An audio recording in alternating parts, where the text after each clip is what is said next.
Workshop goals. First thing to talk about is just what is this, why is everyone here? What do we want to convey with this workshop? And I think number one is we want everyone to leave here today with a better understanding of how the foot connects to the hip, why we run into so many issues with our feet and ankles especially.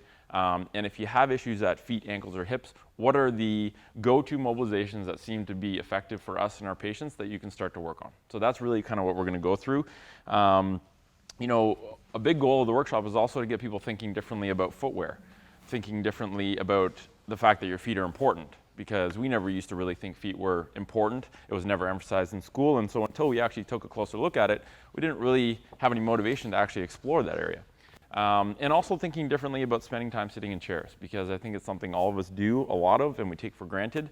And it's hard to see the direct consequences of spending time sitting in chairs, and it's hard for some people to develop strategies to be able to modify that, right? Sitting is so deeply ingrained in our society that it's almost something that if you go somewhere to a party and you don't sit, it's like you're the weirdo that people are asking, do you want a chair?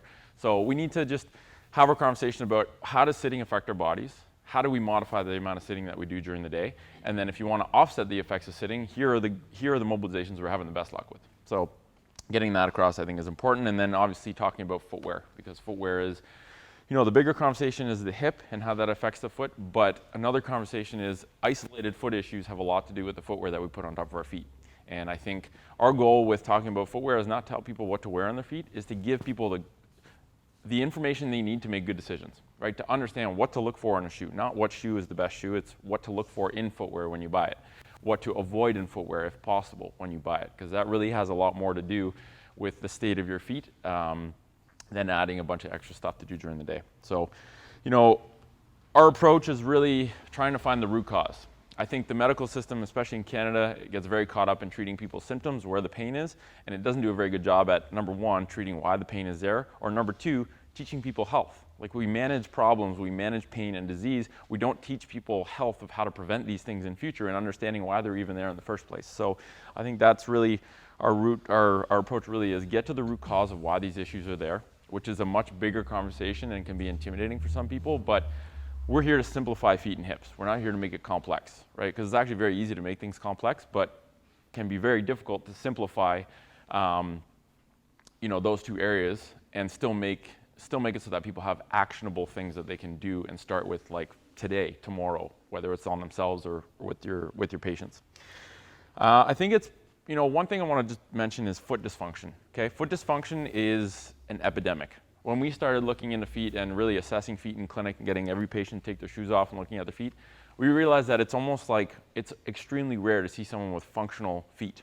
And so why does everyone have messed up feet? Number one, when you understand the role that the hip plays on the foot and that connection, you realize that a lot of us have hip dysfunctions, so it's not much of a surprise that we have a foot dysfunction. But second to that, we all wear shoes that really aren't built for human feet. And I mean, I think a third reason why foot dysfunction is such an epidemic is most people with dysfunctional feet do not have foot pain. And so they don't even know that their feet aren't doing what they're supposed to. So we really don't have a good idea of what normal or what natural feet should actually look like, or what they should do. So we'll talk about that a little bit today. One of the big things too that people don't understand is that the positioning of your pelvis and your hip and what your hips are doing shows up downstream. So we always say posture ends at the ground, right? So you can tell a lot about what's happening upstream based on somebody's foot position. And again, whether or not that foot is painful at the time, it's kind of a smoke signal saying, like, you know, even watching somebody balance on one foot, what's happening there? Are they able to control themselves, or are things kind of going all around, right? Because we can look up the chain and say what's happening if your foot's not doing its thing, or if it's in a position there. It's telling you ankle, knee, everything upstream is not kind of aligned well, right? And it's very simple to really coach that. We can use functional movements like a squat to really try to ingrain this kind of linkage and this connection from the hips down to the floor. So I think it's hard because people just look at, if they develop foot pain, they're like, well, what's wrong with my foot? And it's not that simple. It's not just there's something wrong with your foot. It's this kind of whole chain and how you're using that foot with the rest of the body. Yeah. It also says protect, correct, develop on the side of your sheet there. So that's really this kind of overarching paradigm that we use in terms of developing plans when we see people with an issue. And what we realized was that, you know, a couple years ago, we were doing a really good job at getting good at the correct part. So someone comes in, for example, patient X comes in, they got a stiff hip. Okay, you're missing hip rotation, you're missing hip extension. Here are mobilizations to help open up your hip again. And we were working really hard to get good at that, but what we found is that we were actually underemphasizing the whole protect part. So protect is help that person understand why that stiffness developed in the first place. Because patients were getting slow, they were making progress doing these mobilizations at home, but if patient X does 30 minutes of hip mobility a day and then spends 10 hours a day stiffening their hip up again, it's gonna be very slow progress. It's gonna be frustrating a lot of times. So the protect part is explain to people, and that's all done through education, right? Explain to people, this is why your hip's getting stiff in the first place. Let's have a bigger conversation about modifying the things that cause your hip to get stiff, and then we can talk about opening up and mobilizing your hip, but that's really not the hard part. The hard part is changing your day-to-day life in a way that ingrains more movement and less sitting in a chair. And so that's what we'll talk about. And today we talk about protect, correct. Develop is layering on strength, capacity, power, mileage on top of joints that move like they're supposed to and a baseline level of movement software. And we often talk about the hardware-software differentiation. So hardware is do your joints move like human joints are supposed to move. Software is once you have joints that move like they're supposed to, software is getting your brain to layer on optimal movement patterns. But it always starts with mobility, because if you don't have the hardware, you can't coach good movement on someone that doesn't have hardware that moves like it's supposed to. So we'll use sometimes the term hardware software throughout this, and that's kind of what we're talking about. So let's get into feet. In terms of anatomy, we don't get super deep into anatomy, because although the foot is insanely complex in terms of its machinery and what it does, you don't need to know every intricate complexity of the foot in order to actually fix feet or understand what you need to do to make sure you have functional feet. Okay, so in terms of anatomy, each foot has 26 bones, 33 joints, 4 layers of muscle. It's a very busy area despite being so tiny. You know, 25% of all the bones you have in your whole body are in your feet. And we kind of take them for granted, right? We cover them up, we put them in shoes, we cover them up, we don't talk about them, but they're pretty darn important. And the primary role that your feet play, what's one of the primary roles that your feet play? Just yell it out. Pardon? They communicate with your environment. Yes, Yeah. perfect. That's exactly what I was looking for. They're a sensor, right? They're a sensor to give you sensory input about the ground you're standing on. If we make an analogy to another sensor, your eyes are a sensor as well, right? They visually take in information about the environment so that your brain has that information to decide how to navigate the environment. If you want to protect your eyes from the sun, what do you put on top of them? You put sunglasses on. You don't put a blindfold on. If you put a blindfold on, it takes away the ability of the sensor to take in the information. Most people are blindfolding their feet. So if you take your foot, which is designed to sense information about the environment, and you stick a big layer of air or foam between your foot and the ground, all of a sudden you've protected that sensor, and you should protect it. It's an important sensor, but don't do it at the expense of taking away its ability to act as a sensor. And so that's where, you know, a lot of people, you take away that slab of cushioning or that air bubble underneath their foot, their balance improves automatically. Why? Because they're actually feeling the ground, they're actually stable on the ground. We see this with older patients all the time. People are in their 70s and 80s, come into the clinic, they're wearing shoes that are literally like concrete bricks of padding. And they walk around with this very shuffling, uncertain gait, almost like they're walking on ice. You take their shoes off, which is something they've been told, some of them, to never do, and they immediately feel more stable. Without saying anything, their balance improves, they have more fluid arm swing, and it's like, what just happened? And when you realize that their brain just realized that they just felt the ground for the first time in a while, it's not as much of a surprise. But it seems weird that they're being put in these shoes by the medical community when it's so obvious that the feet need to act as a sensor, especially as your balance gets worse. The feet are also stabilizers too, so sensors and stabilizers. Now, one concept that we want to get across today, that there's, as Nick said, there's 4 layers of muscle in the feet, and these are responsible for actually gripping and stabilizing and finding that balance on the ground. But it's not, but it's the role of everything above the foot to actually put the foot in a position where it can actually use its stability and take advantage of that stability role. So if you picture, we'll talk about foot position, foot posture, we'll talk about the tripod rule. So these are all saying the same thing. Basically, the position of your foot matters.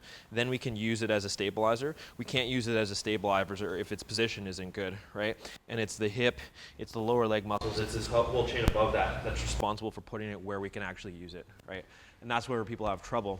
It's also almost this isolated approach to in rehab. So we see people with plantar fasciitis or issues at their foot, and they're given like isolated foot exercises. So they're trying to like, you know, stretch towels and stuff, but there's no kind of attention to this whole mechanism of like everything above it, places it where it can work, then we need it to work there, right?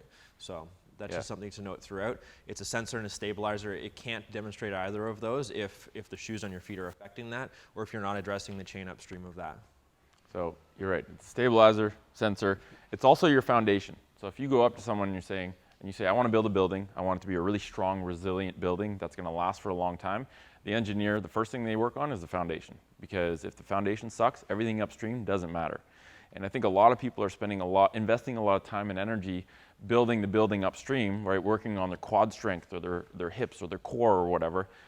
But everyone, even at the elite level, seems to be neglecting their foundation, which if there's a crack in your foundation, everything else upstream starts to be at a disadvantage, right? We treat a good amount of powerlifters, and some of the powerlifters we get in are reaching a plateau in their lifts, and all you do is get them to train just a baseline level of function. I'm not talking about like every workout spending an hour on their feet to build mutant strong feet. I'm talking about like, let's just make sure your feet are doing the bare minimum and all their lifts go up.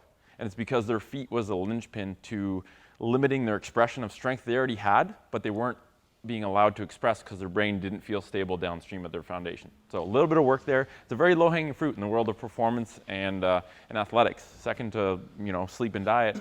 I think if a lot of people spent just a little bit of time making sure their feet did what they were supposed to and spent time barefoot, they would notice big differences that come out of nowhere in terms of their performance. So sometimes that's how you get the buy-in. A lot of times it's making them work harder too. So oftentimes the shoes that we're wearing, the arch supports and all of these things, they're making our feet work less, and that's the issue. We want them to actually work more, because by working more, we're going to gain more strength, resilience, and then we're going to see these other things go up like performance and all of that. So it's this weird thing. As soon as we find, oh, your feet aren't doing what they should be doing, we say, okay, we're going to support them and make them work less, right? But then it furthers this kind of dysfunction in a lot of cases because they're not having to do their job even more so, right? So it's just flipping it on its head and saying, okay, we need to actually look at what they should be doing, and let's get them doing more work in any given situation, from somebody just walking around daily to an elite powerlifter who can get more out of their lifts by stabilizing better. So, yeah. So we're going to start with hardware. We're going to start digging into the hardware of the feet and restoring a bit of that. If we look at the protect, correct sequence, protect is, if each foot has 33 joints. So if you look at a joint is adapted into our body because it's designed for movement, right? I don't have a joint in the middle of my forearm because I don't have to bend the middle of my forearm, but I need an elbow joint so I can feed myself and throw stuff. So a joint is there because it's designed for movement. If you have 33 joints in each foot, that means there's supposed to be a ton of movement in each foot. And if you wear a shoe that when you pick up the shoe, you can't bend it, twist it, do anything with it, it's not going to allow your foot to do any of those movements, right? So step one, protect your feet. If you want to restore mobility in your foot, if all you did was go barefoot or wear shoes that allowed uninhibited motion of your foot, you will automatically have more mobile and stronger feet.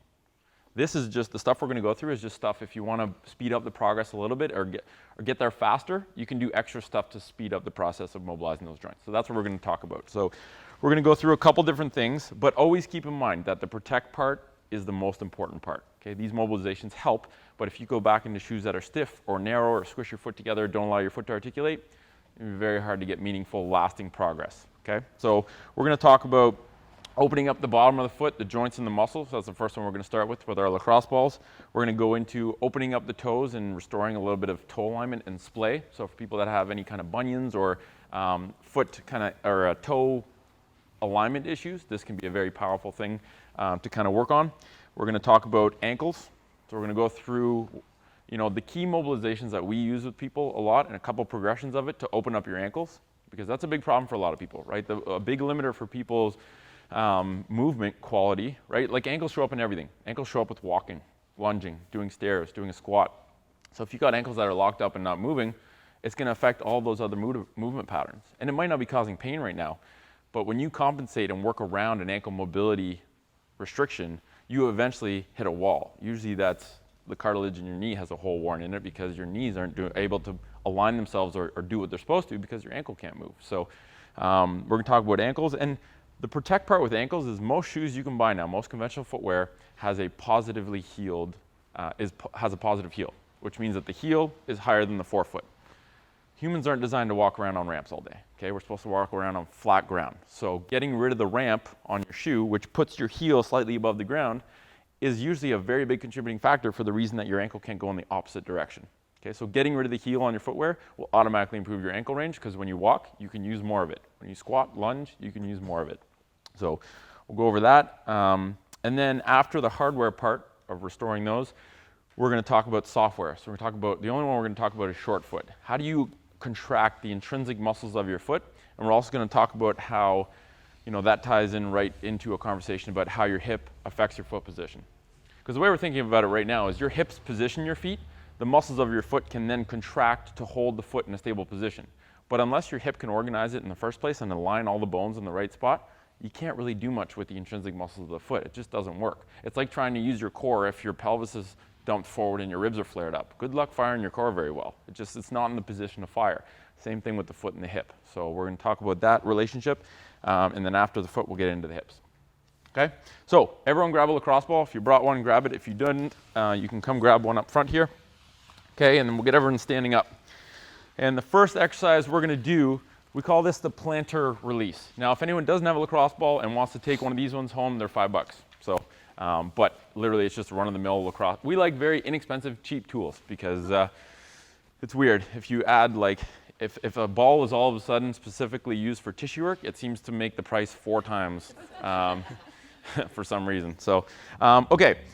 Plantar release. So what is this releasing? This is releasing the joints. This is releasing the muscles. This is opening up the fascia. It's basically just opening up everything on the bottom of your foot. Okay, after spending a lot of time on hard, flat surfaces and not a lot of texture, we lose the ability to articulate the foot. So the minimum effective dose that we've found has been successful for people to get a change in their foot pain. Someone comes in, I've had plantar fasciitis for 5 years, my feet hurt every day, what can I do?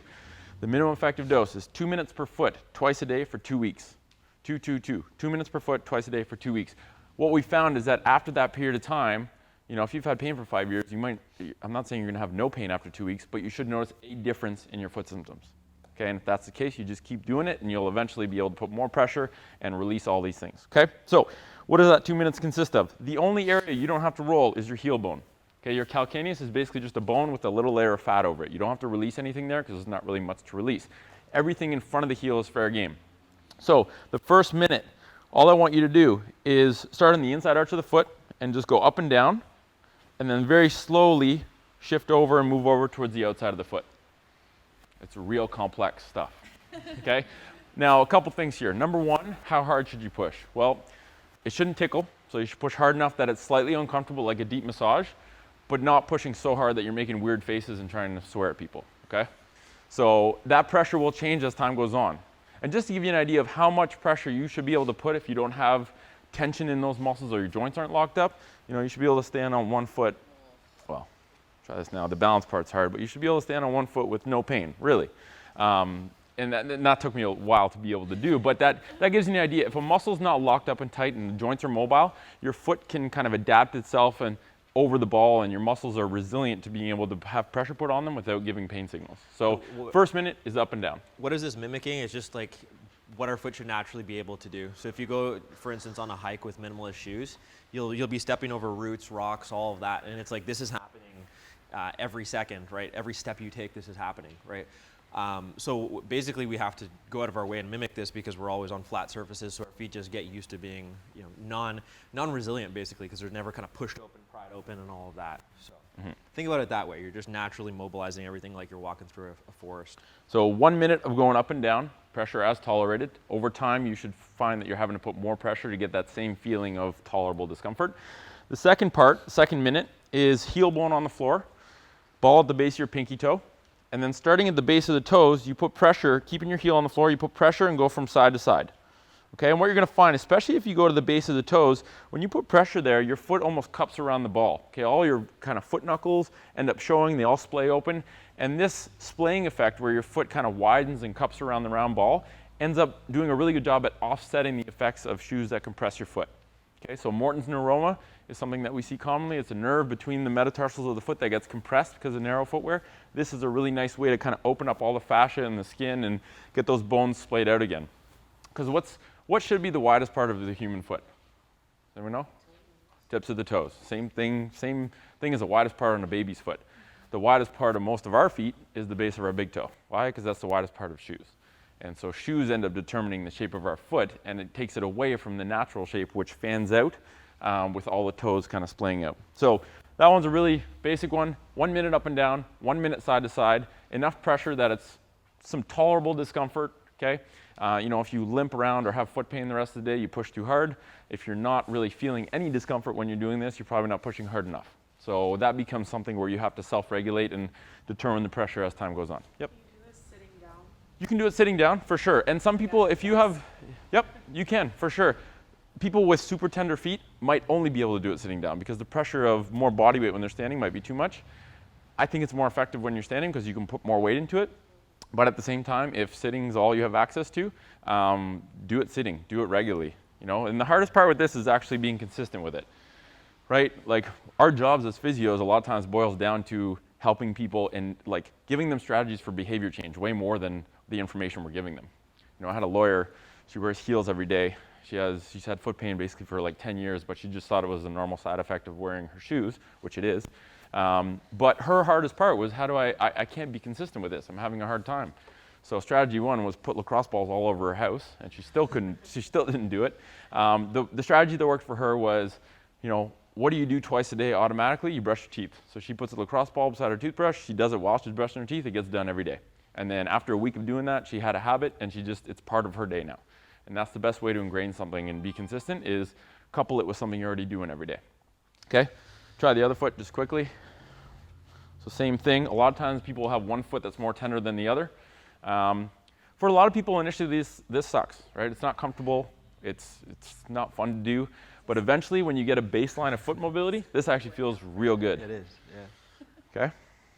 So that's plantar release. Very simple. All you need is a $5 lacrosse ball, and you just got to be consistent with it. All right, so I'm going to get everyone to go down to the ground now. We're going to do the next hardware release around the foot. So basically, we call this the human toe spreader. We're going to try to interlace our fingers between our toes, and we're going to try to get to the point where we can make almost a fist around our forefoot and move it around. So I'll demo here first. Take one of your foot, put it over your knee, and you can gradually just take your time and try to work your way in. This might be easier for some people than others. So again, just gradually work your way in to the point where if you can make like a fist around your forefoot, at that point you can start to slowly maneuver around.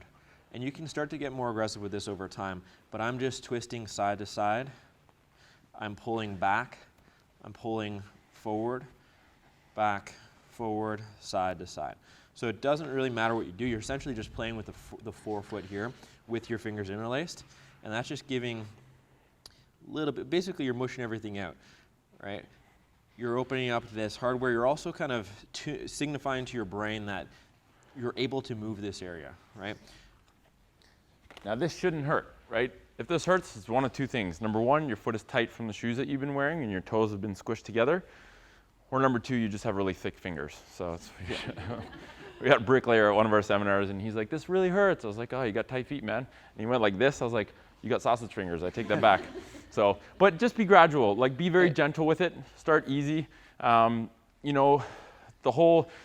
is something that anyone can do. The whole point with toe spreaders is it allows you to do this for longer periods of time without having your fingers between your foot all the time. This is something you can do in front of the TV too, right? Yeah. Just when you're on the ground. Keep working on it. We'll take our fingers out in a second, and then we're going to actually put our foot in front of us and we're going to compare it to the other side and see how far we can splay our toes out. So typically, again, this is more hardware. We're opening up mobility a little bit. We want to take advantage of that after. So a lot of the times, if you involve your musculature after and you try to update the software with the new hardware that you've gained, that's going to make it more long-lasting, as opposed to doing this and then shoving your foot back in a shoe that's compressing everything. So let's take the fingers out and we'll put our foot right beside the other one and just see if you can see any difference between the sides there and your ability to splay all of your toes apart and try to separate them. And you may or may not, and this is something that will take effect over time.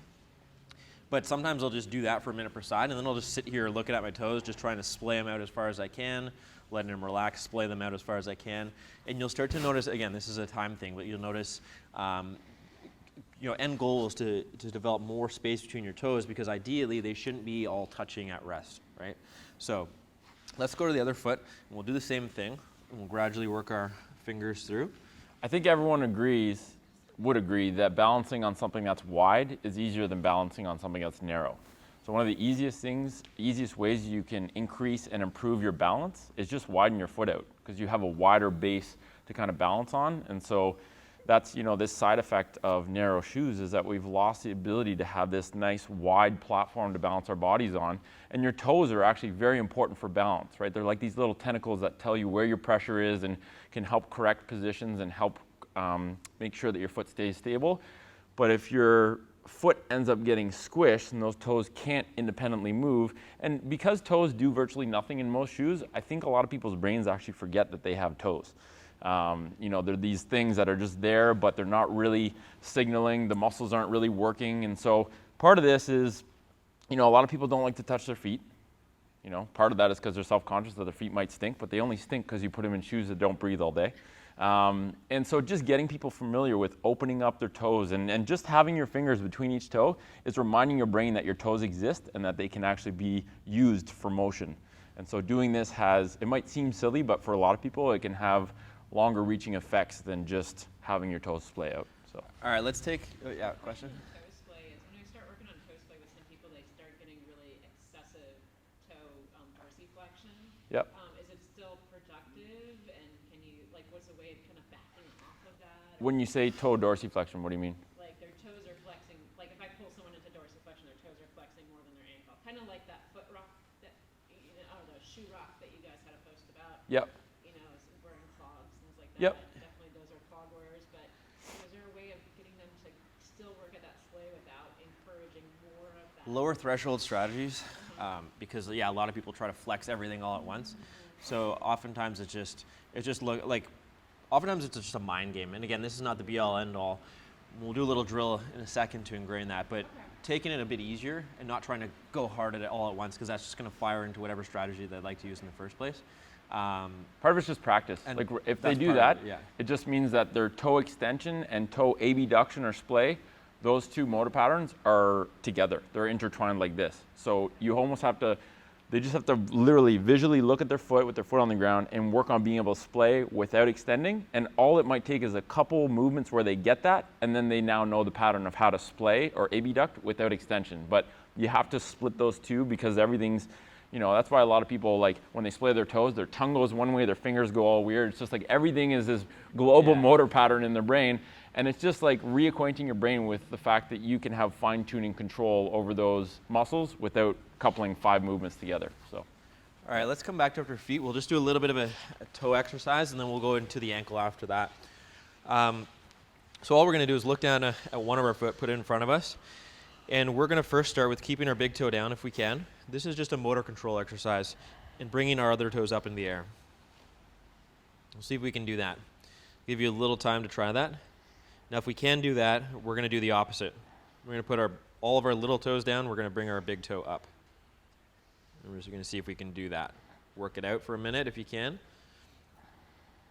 We'll do the opposite. We'll go back to big toe down, try to get the little toes up, and also try to splay all those little toes apart when you do that too. Now go back to little toes down, big toe up, and then we're going to go actually back, forth in a minute there, in a second. All right, so if everyone's ready, we're going to try to go and switch it. Every time I say switch, we're going to go big toe down, big toe up, etc. So big toe down, switch, switch, switch, switch, switch, and switch. There we go. So let's go to the other side. This is just, again, more of that motor control. A lot of people have a tough time just looking down at their toes and having them do what you're asking them to do. But this is, again, little kind of, it's just an insight into how little our brain kind of connects with our toes. That's all it is. And it's helpful for waking things up. This is not going to turn your feet into beast strength-wise. It's just a matter of the more they can do to you and the more you can communicate with them, the more they're there for you. So let's go to the other side and we'll try the same thing. Start the big toe down, try to bring the little toes up. And then you can do the little switch there. Take your time with this. And again, switch. This time try to splay even wider if you can with all those little toes. And big toe up. And now we will do the switches. So big toe down, switch, switch, switch, switch, switch, and switch. So it's really just practice. It's like, this is all brain work. And once you can do it, you don't have to do it every day. But I think getting to the point where your brain, like we said, acknowledges the ability of fine-tuning control over different toes, I think is a fun mental game that anyone can do, right? It's just time spent doing it. So, ankle? If you can't get separation even the slightest bit, where do you guys start? I mean, you get like manually help assist? Yep. Sometimes we'll do that, yeah. You mean separation in terms of the toes Just going the toes independently? and the finger, yeah, just Yep. if you can't do Yep. square one. Yep, and what I'll do usually is like, say all they can do is lift all the toes or put all the toes down. I'll get them to manually hold down the little toes and do some big toe stuff.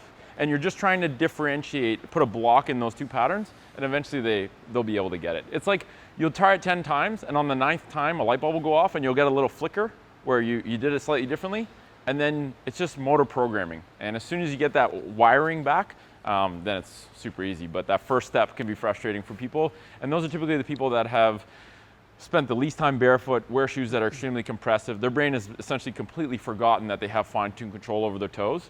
And that's not the be-all, end-all of all this stuff, but it is, we find it is a part, and it's beneficial because if your brain acknowledges your toes, which is shown by the fact that you can articulate them independently, it will now start to use your toes when you're walking, when you're moving, right? It'll use them reflexively if you create those communication pathways consciously. Because some people say like, oh, well, who cares about moving the toes? It's like, well, it means something way deeper. It means your brain knows your toes are there. We don't really care if people can move their toes independently, but we do care that their brain can acknowledge the toes as in separate motor units. In the, oh, sorry. Go ahead. Should it go like straight up? Because I think when I was starting this, my big toe would go off like to Yep, the side. that's common. Like shoes push our toes kind of in together. So a lot of times you try and extend your toe, it'll go kind of on an angle. You just work at it because it's the same thing. Your brain thinks that extending your toe, when you tell your toe to extend, it both extends and adducts. So it's like those two things are together. And until you practice it and just kind of work on it, it's almost like you're staring at your toe and trying to tell it what to do, and you might have to yell at it a couple times mentally, and then it'll eventually listen. So. All right, so we're gonna head on to the ankle a little bit. And the ankle, as we said before, very important, shows up in a lot of patterns, and it's kind of this linchpin area. It's almost a roadblock for a lot of people that affects a lot of movement patterns. Things like going downstairs, which a lot of people need to do, walking, which is pretty much everybody needs to do, runners with stiff ankles are gonna have some problems, squatting, all of these other patterns, right? So ankle, we're gonna talk about dorsiflexion. Primarily, we're going to talk about a little bit about plantar flexion as well. Dorsiflexion is when your knee tracks kind of over your foot. So the bend in the ankle there, it's bringing your foot towards you. And that's where people tend to have the most trouble. So there's many things that can affect it. The ankle joints, I think it comes down to not using our ankle joints and not exposing them to end range dorsiflexion a lot. That limits that, but there's a lot of things that can cause that as well. Heeled footwear. The fact that we don't get into squats and things like that anymore, the fact that we don't use our ankles as much as we should. But we're going to go over a few ways just to start to work in end range and see what it feels like. So we're going to offer some suggestions here. Now, each one might not be right for everybody. So again, these are just techniques and tools. They're not like the things you absolutely need to do. We can always backtrack, progress or regress depending on where somebody's at, your clients or yourself. So the first one we're going to do, it's basically down into a crouch position. So people, you can all come down again. So what we're going to work on here is showing you different ways to put your ankle at end range, right? So there's a lot of reasons people's ankles don't move. Number one, the joint might just be tight because you've never actually gone into that position before. Another thing that's common with a lot of people is their calves are really tight, right? So if you test your ankle range, so we don't go through the specific assessment of the ankle because it's only a 2-hour workshop, so we can't do as much. But what we'll do to assess that is essentially against the wall, get someone to lunge forward with their knee over their third toe, and they'll slowly inch their foot out little bit by little bit. That's not really a wall, but until they can just touch their knee without their heel lifting off, and then we'll actually measure how far is the distance between their toe and the wall. And that gives you a hard number to say how much ankle dorsiflexion do you have. A good ankle screen for a lot of people, if you want to know if you have the ankles aren't the only thing that can stop you from doing this, but a foot together squat where you go down into kind of a relaxed squat position, that tells you you have enough ankle dorsiflexion. If you can't do that, it doesn't necessarily mean it's just your ankles are the problem, but for a lot of people, they can't do this without feeling like they're gonna go like this. And so oftentimes, you know, what we're trying to get at there is find some sort of way to check your ankles before and check your ankles after you've done some work, just to make sure that you're actually improving. For a lot of people, even just a barefoot, hip width apart body weight squat like this will be a good test of their ankle mobility. So the more he can get his knees over, the more he has the ability to stay upright. If you kind of, because he can actually go back like this, and now he's going to be holding on for dear life. The less dorsiflexion he has, the harder it is to get in this position. So if you can really dial in that ankle range, he has more stability there. Why doesn't everyone try a barefoot squat right now, just to see? So try it, try standing up, keep your heels glued, and just go down slowly and see what you have to do to keep your heels on the ground. There you go. So you're pretty good. Now, you see how your toes are lifting up? So an easy way to test for you, if it's chiefly your ankles or if it's something upstream like your hips or your software, is to put a little lift under your heels, and if you can go all the way down real nice and easy, then it tells you the only variable you've modified there is your ankles.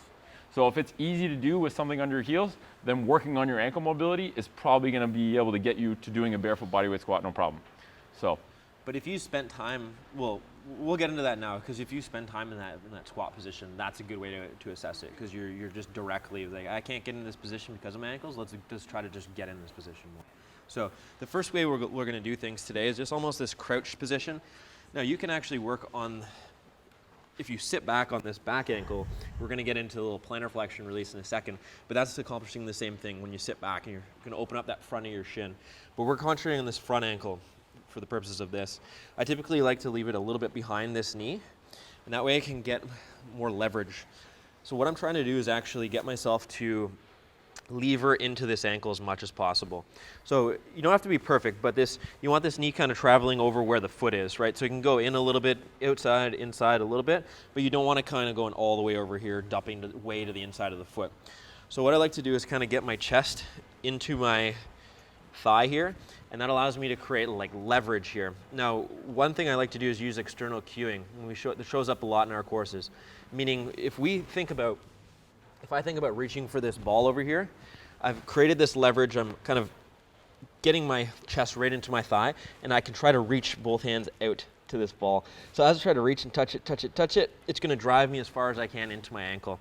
So I can reach for 5 seconds, 10 seconds, back off, trying to keep the heel down. You can also lift the heel up a little bit if you want, and that's just going to get in there slightly differently. So you can kind of rock back and forth into it, really reach. And that reach is just going to kind of drive it. Now, there's other methods that you can do here. The big thing is just trying to get to that end range and hold it there. We're going to do a couple activation exercises in a second too. And even for a lot of people, oscillating can be fairly comfortable. So what I mean by that is instead of going to the end and holding there for long periods, just kind of rocking on to, like, go to your limit and then relax. Go to your limit and relax. It's almost like you're trying to convince your brain to open up that ankle compartment to get it moving a little bit more. So there's different ways that you can progress all of these things that we show. That's the first, is just kind of exposing your ankles to that range. That's okay. So put this. But for instance, if I pick up a weight here, if I'm at end range here and I'm kind of leaning forward, this guy? Once I grab a weight here, it really allows me to lever myself into that. So my chest is kind of going down and I'm just picking up a weight here. And it just feels really good. I feel it all through my Achilles. You can pick up a heavier weight if you want. I don't recommend going this heavy right off the bat, but if you pick this up, automatically I'm really into my ankle and I have to stabilize in that position because this weight's pulling me forward, right? So it can be something as simple as that. Now, another way you can do things is that it's more principles that we want to get across. So external cueing, reaching, driving into this position, using external loading, because that can apply more leverage to that. And then also what you can do, once you get to end range, thinking about, so if everyone goes to the end of their ankle range, thinking about pushing all of the toes hard into the ground for 5 seconds. So once you're there, push them all into the ground, especially the bases of the toes, not just the tips. And that you're going to find that things just really activate around that ankle. Things are working. So you can do that for 5 seconds. We're going to do the opposite now. And once you're at in-range ankle, you're going to try to pick all your toes off the ground. So you're going to try to pick them up hard off the ground. And again, you're going to feel likely the front of your shin really light up. And you can combine that again with the weight and the load. You can try to push down, pick up, all of that. So this is just kind of putting your ankle where it, likely past where it usually goes, and then just doing a bunch of experimentation, loading it, contracting it, relaxing it, working it into that range to make it more permanent. So the reason why we show that one, it's fairly comfortable with some people. Some people that's going to be a little too aggressive, depending on the population that you're working with. So we can go kind of elsewhere. We can stand on our feet and do different methods. The next one we're going to do is just, we're going to go back to that squat position, because the squat's a great way to load your ankle. And again, if somebody doesn't have their squat, can't discomfort, we're not going to go here, obviously. But that's just kind of the same methods can be used. If everyone gets in a squat, you can try to do some of these reaches. And I find reaching out one way, driving that knee kind of right over that middle of the foot somewhere, trying to touch something on the ground, keep that heel down, reach, 5 seconds. Come around the corner, go to the other side, reach. And I like this kind of rocking back and forth here, just using the ankles in that range. So for you, holding on to like a railing. Just be mindful of what your ankles are doing. A lot of people can get it in the squat, but they don't think about exactly where their ankles are and how far they're getting into them. Again, if we had weights for everyone, you can try it. If anyone wants to try one, you can. But just picking up a weight here, and again, using that leverage. One of my favorite ways to work on my ankle here. Now, a lot of people will choose to do something like this. I find that's good too. It's more passive. I find if I just pick up an external load, it forces me to use my ankle range. So that works well too. Come to the other side, etc. Right, and then we can do the same thing. So on each foot, you can push down into the ground for 5 seconds with all of your toes. You can then try to lift all your toes off the ground. You can just get used to yourself being there. Right. Now, one thing to watch too is when you're mobilizing your ankle, you don't want the arch of your foot to change too much. Okay, what I mean by that is, if I'm mobilizing this ankle, okay, and I go into the squat, that's okay, where I'm going in and out of the end range of my ankle, but I don't want to see this. If your arch flattens out, it means you've already taken up all the slack in your ankle, and now you're cheating by flattening out your foot. So your arches should stay pretty similar. Yeah. As you oscillate in and out of that end range, arches should stay fairly similar from start to finish. The way I look at it is like if you're staying relatively over your foot, you're good, because you can explore different ranges of your ankle. But like Nick said, you don't want your actual foot to change too much. Because over here, I can feel that I get quite a bit bigger of a stretch than over here, and that's all good. You're exposing it to kind of this window over your ankle, right?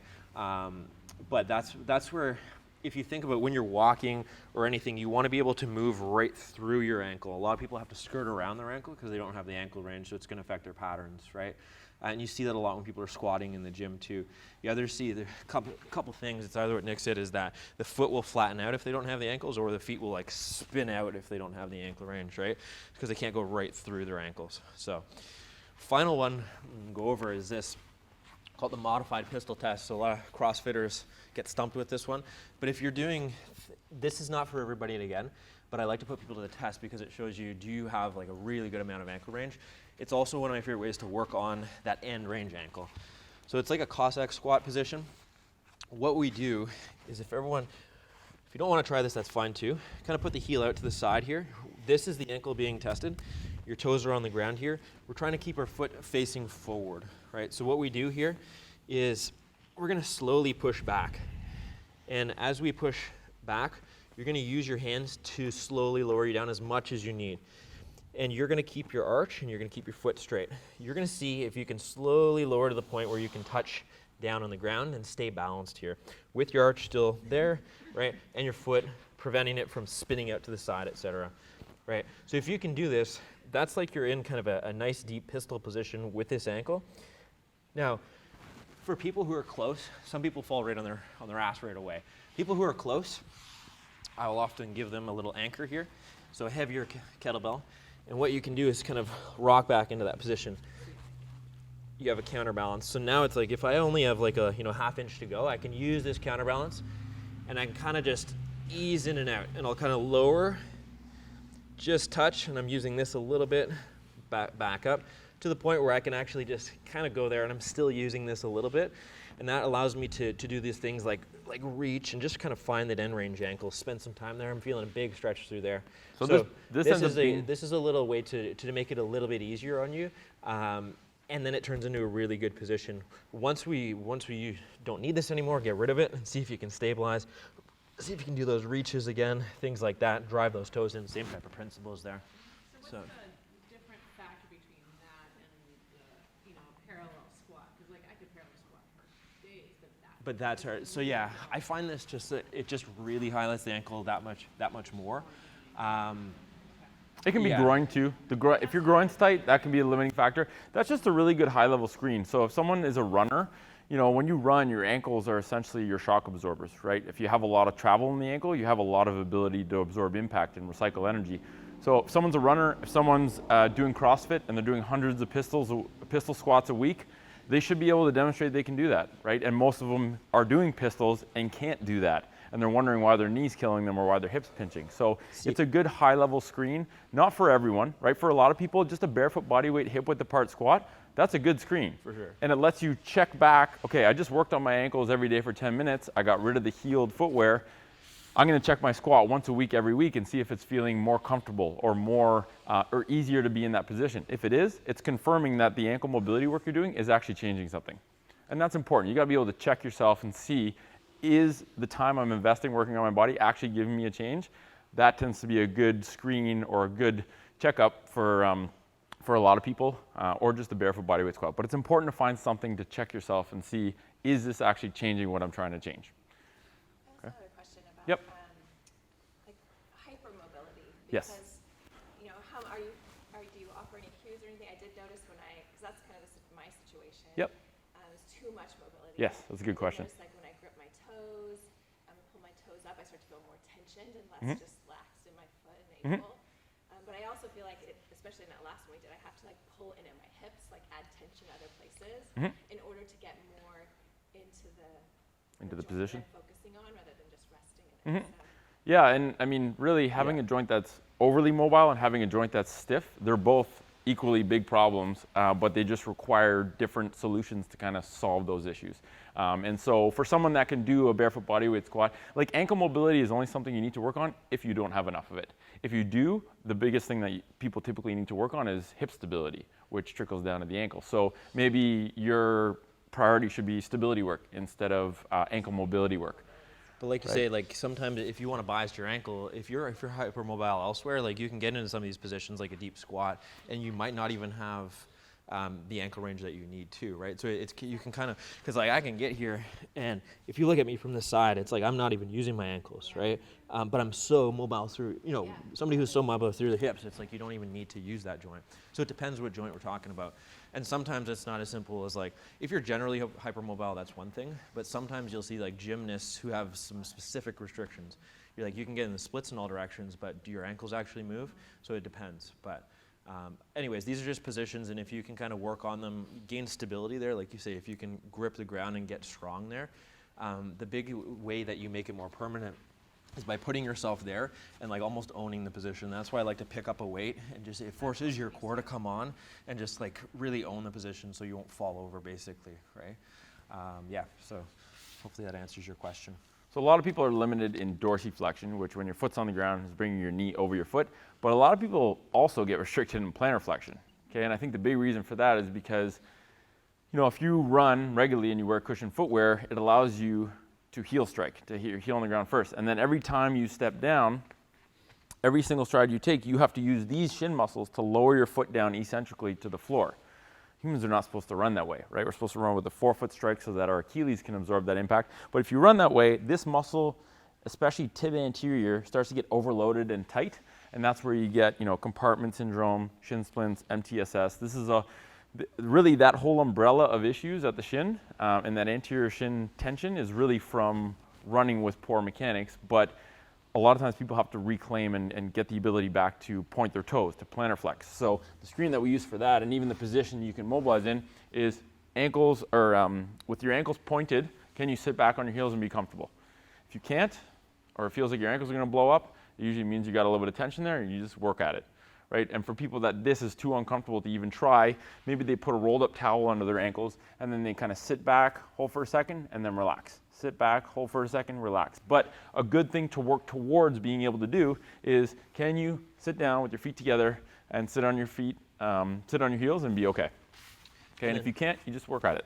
To take to the next level too, you can even lift up Hurt your knee. like this.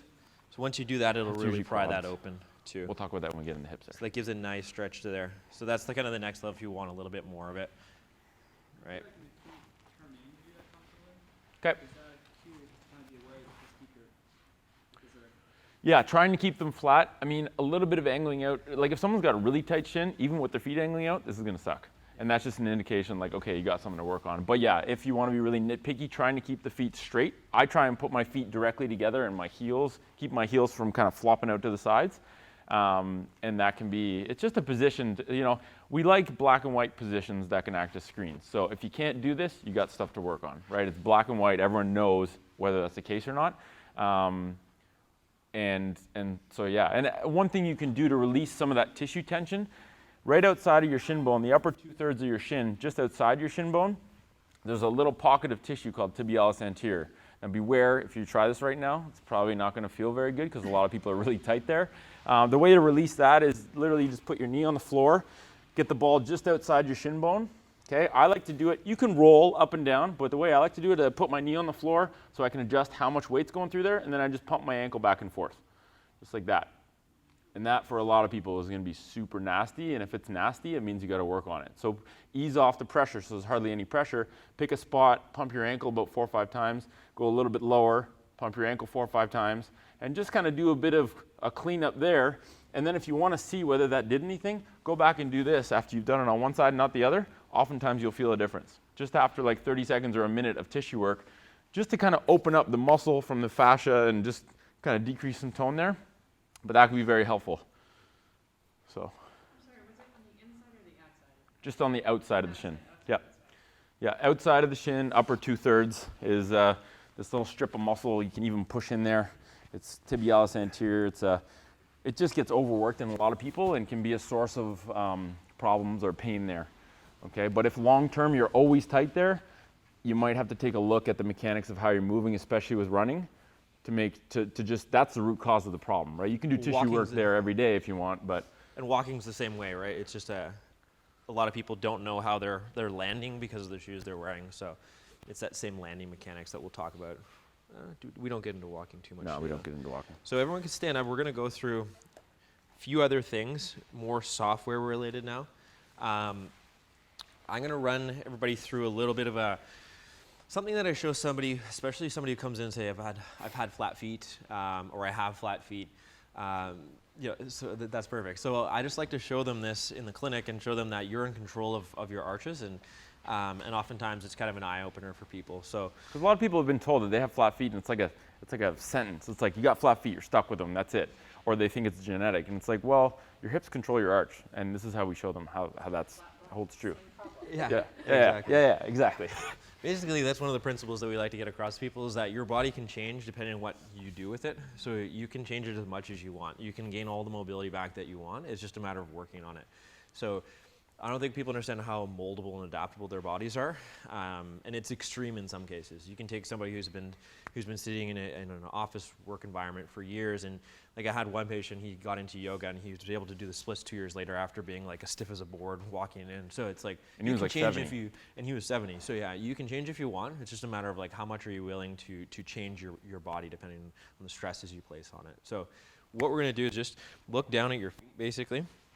So this is just a simple little wake-up drill.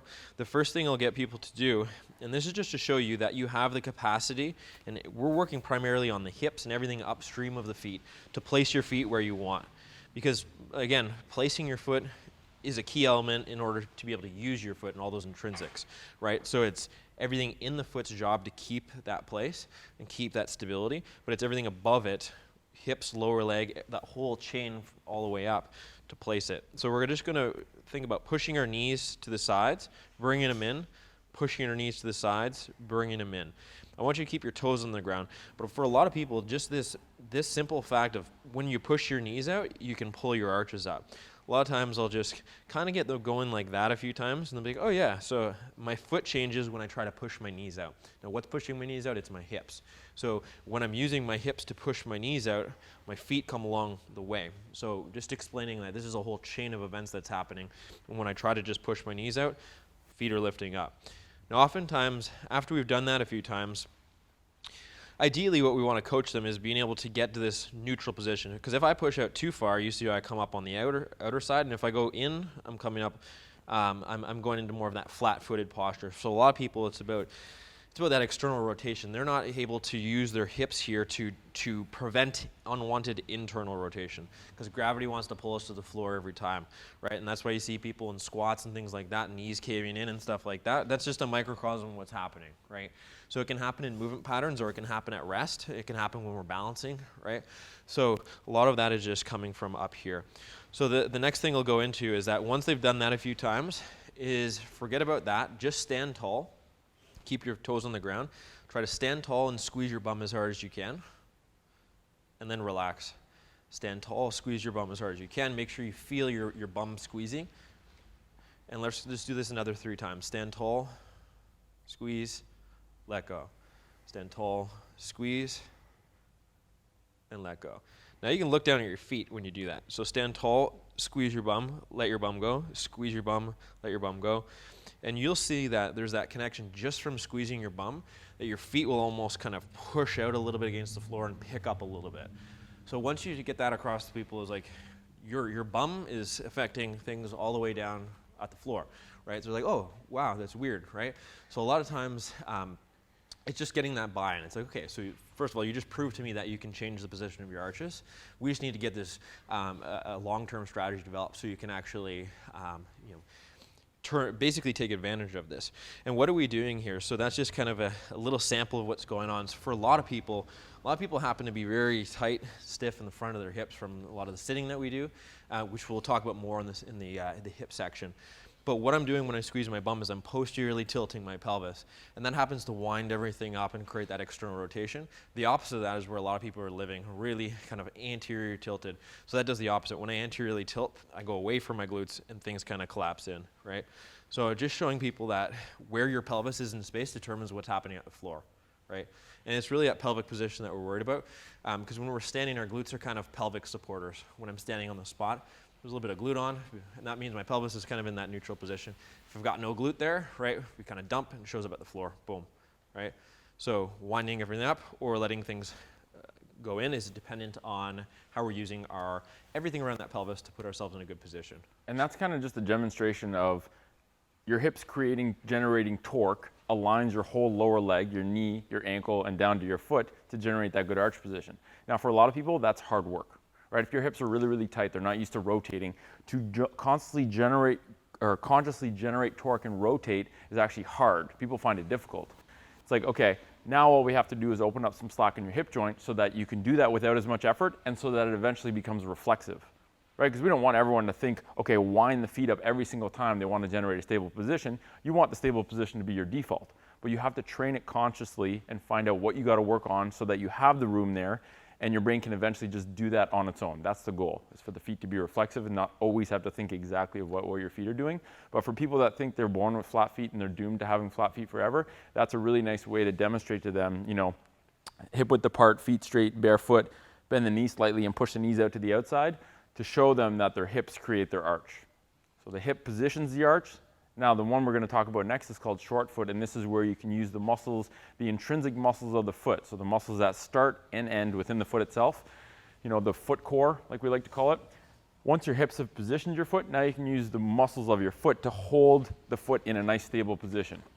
Okay? So it's like flexing your foot muscles. So we're going to talk about that next. Now, before we even, the cues, the main cue that we use in the clinic is tripod. And the whole point of a cue is to take 5 different things and package them into one word so that when you say that one word, people realize and think of those 5 other things instead of saying 5 different things. So when we say tripod, typically what we're talking about, number 1 is weight distribution of the foot. Okay, you want it 50-50, we call it 50-50, 50-50. Okay, so 50-50 front and back, okay, and 50-50 side to side. So if you think of 3 points if you think of your foot as a tripod, there's 3 points.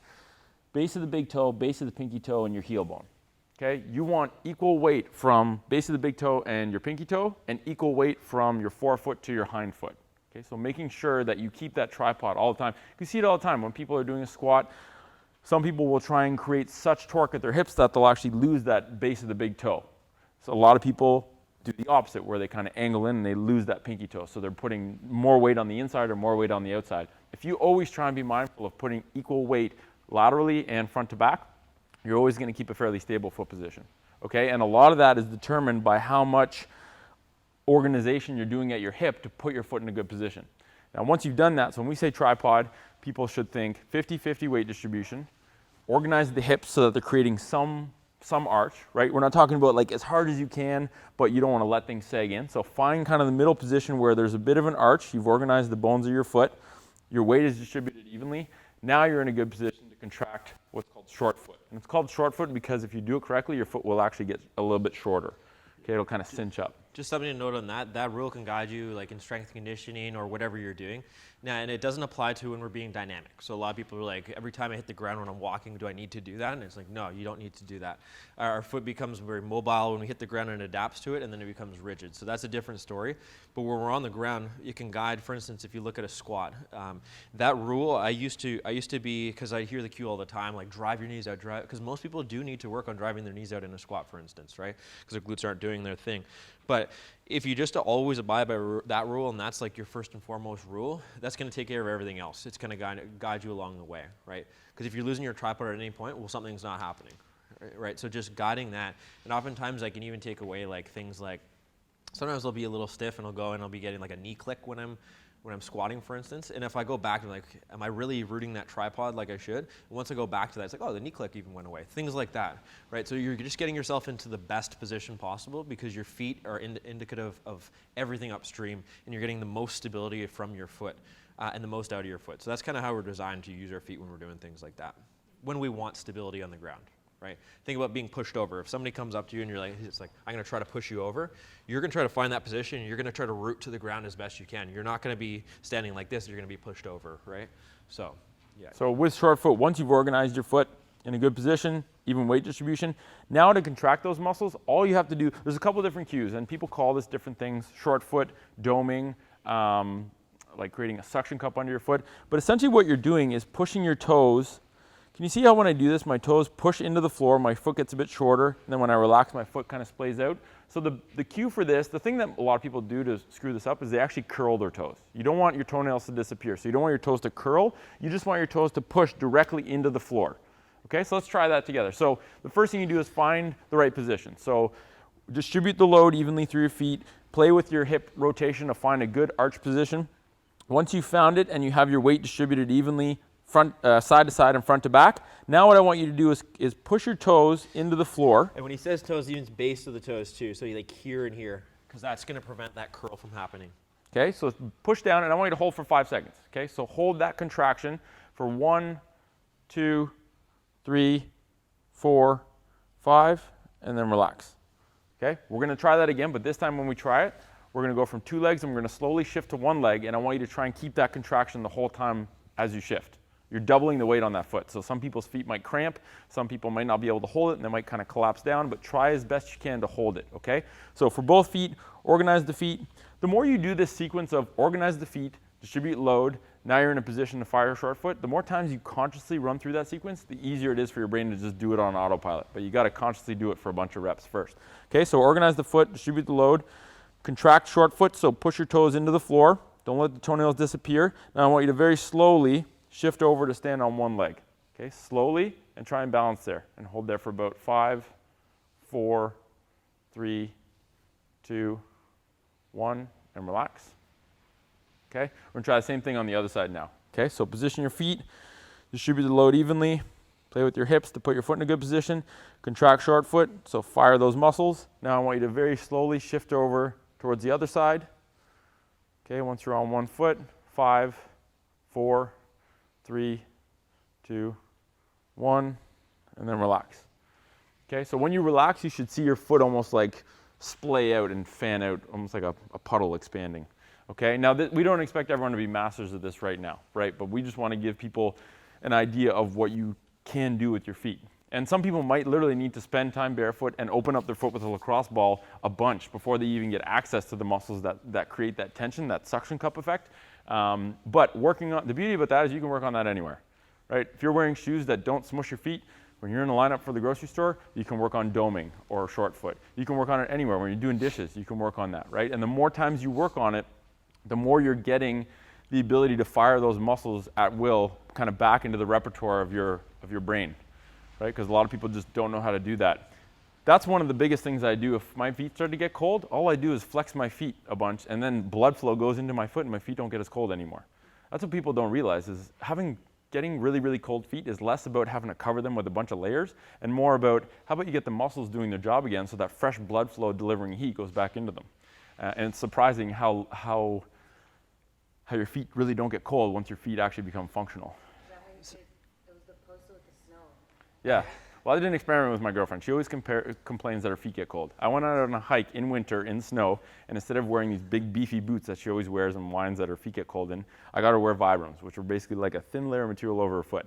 She's like, "You're crazy, my feet are gonna freeze off." She didn't complain about, she said her feet got a bit cold, but not anywhere close to these big clunky insulated boots, which didn't allow any motion of her foot, supported the arch of her foot, they compressed her foot, so it literally stopped the blood flow from going into her feet. It didn't matter if there was like 18 layers of insulation, there's no blood to deliver heat. So of course your feet are gonna get cold, right? But being able to move and articulate and use the muscles of your foot, and in fact being forced to because there's no support there, made it so that her feet didn't get as cold. And it was counterintuitive. It's like less insulation, my feet didn't get cold, what's going on? And it was just the muscles actually did their job, so there was blood flow delivering heat. So it's just one of those weird things. We living, probably. Yeah. Yeah, if you wear, I mean, performance footwear used for a purpose, there's always kind of a trade-off, right? Yeah. You can't have a ski boot that lets your foot act like it's barefoot because it's not normal for humans to go down a hill on 2 planks of wood.